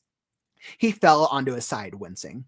The crow spiraled to the ground, landing on its back, both wings flapping up and down as it squawked with a defeating screech. Scarecrow rubbed his head, sliding the eye coverings up his forehead instead, while he lay in the dirt watching the crow. Are you laughing? Scared and brainless crow. I have a brain. At least, I hope I do. I don't remember, honestly, he whispered, confused the more he thought about it. Guess I don't remember much of anything. It dawned on him. There were other scarecrows and... Hey! Hay is for horses, horse brain, Crow cawed while fiercely pecking Scarecrow's upper arm. Scarecrow opened his mouth to respond, stopping to think about it. Actually, I guess you're right. Ouch! No, that tickles! Horse, Crow said between pecks. Brain! And more pecks. Scared? Pecks. Crow! He caught in Scarecrow's face. Crow clamped onto Scarecrow's wrist with his dark golden beak and pulled. Scarecrow's arm, from the forearm down, detached from his body as stuffing burst out from both sockets. I need that! Scarecrow cried as he rolled over to grab the detached arm with his right hand. His fingers brushed against his arm with a miss as the crow pulled it away. Scarecrow rolled onto his face. He watched helplessly while those branch-woven fingers in the fingerless glove attached to the straw forearm slid out of the coat sleeve and into the air. The crow flapped his wings faster, with the wrist clamped tightly between his beak. Somehow, he still managed to caw mockingly. Hey, don't you have a heart? Caw! I need that too. Caw! Survive! He trailed off. Did he need it to survive? He pondered what survival might look like as his arm flew higher. The crow's shadow grew smaller, cast down by the rays of the strange sun, which inched down beyond a mountain range off in the distance. The Scarecrow brushed dirt from the side of his coat and pushed himself off the ground back onto his feet with much difficulty. He balanced himself with his right arm and gazed longingly at the empty coat sleeve, dropping lonely by his left side. The crow had finished the ascent and flew off in the direction of a tree line out beyond these fields. Scarecrow gulped. He might not remember much of anything, but he wasn't about to let that bird get away with his only arm. Perhaps a little adventure would jog his memory. The thought excited him. Something about that word, adventure, scratched at a memory underneath the surface, but it passed. I want my arm back, he shouted. Only a distant echo could be heard as the crow grew farther away. Caw! Scarecrow clenched his fist in the air, taking a couple steps forward. And when I do, he stumbled, realizing he had stepped precariously onto the edge of a cliffside. Scarecrow rocked back and forth, arm wobbling to and fro, while rocks crumbled at his feet towards the watery drop hundreds of feet below. End chapter. Woo! I was like, all right. And that is the end of the first chapter of Scarecrow. So it's actually kind of interesting. So technically, even though I'm in the second draft of the story, I remember that I rewrote this. Oh man, I mean, I basically rewrote that first chapter I rewrote that entire first chapter. So technically that first chapter is a rough draft. And I could definitely tell. It was a rough draft from that. What do you guys think? Were you guys able to follow along? I felt like for me being overly critical, some of the descriptions needed to be cut down a little bit. Like the stuff with the moon and the sun, like I know what's going on, but I was like, it needed to be cleaned up. I was like, some of the descriptions I felt could definitely be cleaner. Especially the setup. I was like, okay, I was trying to be a little too wordy. I could definitely tell that from myself. But I felt I did like the interaction with a crow and Scarecrow. I felt like that was clear. And then Scarecrow kind of comes across a little dim. I mean, he's like a Scarecrow, right? And I'm playing around with the fact that he's basically being mocked by the crow. So I was pretty happy with that. I like the interaction. As I think about how would I improve this, I think the biggest thing that working against this current version of this chapter is kind of just the structure a little bit. I think it just needs to be cleaned up. Like this first paragraph, I want it to be really impactful, but I realized there's a little bit of extra wordiness there that was kind of all right.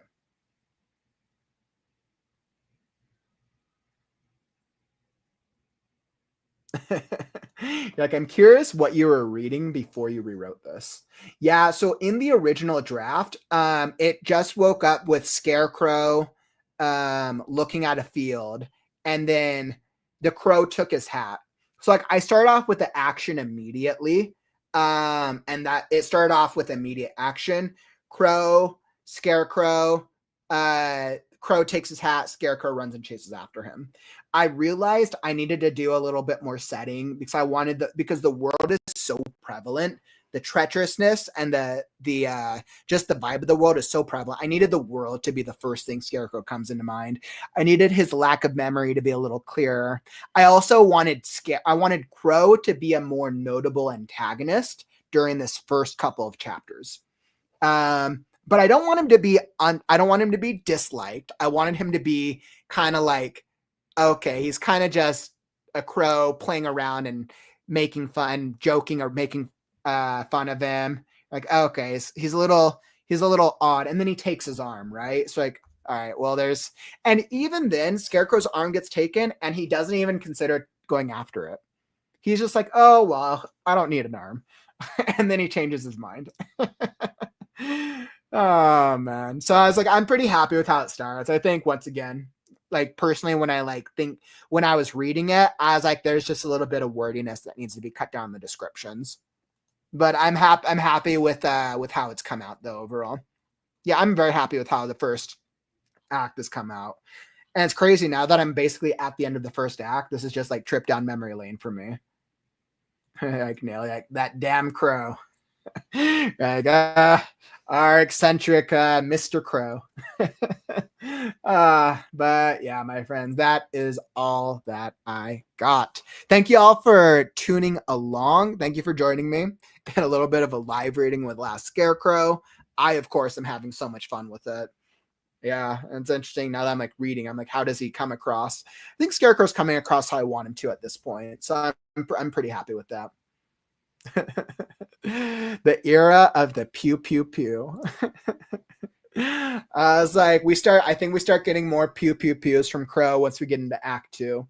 which, I mean, I'm just about to I'm wrapping up Act 1, so I think it's going to work out that Act 2 is probably going to start really first week of January at the rate that I'm going, which is when we get in the era of the pew pew pew. Oh man, I absolutely love it. Thank you guys for humoring me. Thank you for the stream. Excellent stories. Yeah, we had some really great stories today. So it's definitely a really fun stream. But as we look towards creative writing on the morrow, if you want to catch up on more of the story and critique shows, the playlist Reading Sprints for Storytellers is linked down in the YouTube description. So if you want to go catch up on other stories, over 170 stories out of the past 32 episodes, down in the YouTube description, go check out the playlist. And don't forget, if you like the stream, tap that button on your way out. Help me show the algorithm that writing streams are cool. All right, my friends, today has been great. As always, I love seeing all you in the community. LeMay, Courtney, Nil, Jordy, always glad to see you from the other side, my friend. Christina, Mast, you guys all giving some great comments. Gore, glad to see that you were able to hop in. And many, many others. Glad to have all you guys here. But unfortunately, I'll be back tomorrow. Before I cue that, tomorrow stream, a normal writing sprint stream. I think 2 o'clock, so 1 p.m. Pacific, 4 p.m. Eastern. Come join me if you want to get some more writing in tomorrow, and we'll see what progress we can make. But unfortunately, that brings us to the end of the stream. Don't forget, words are wind, but stories are forever. I'm Kauffman, and I'll catch you on the morrow. Stay creative, writers.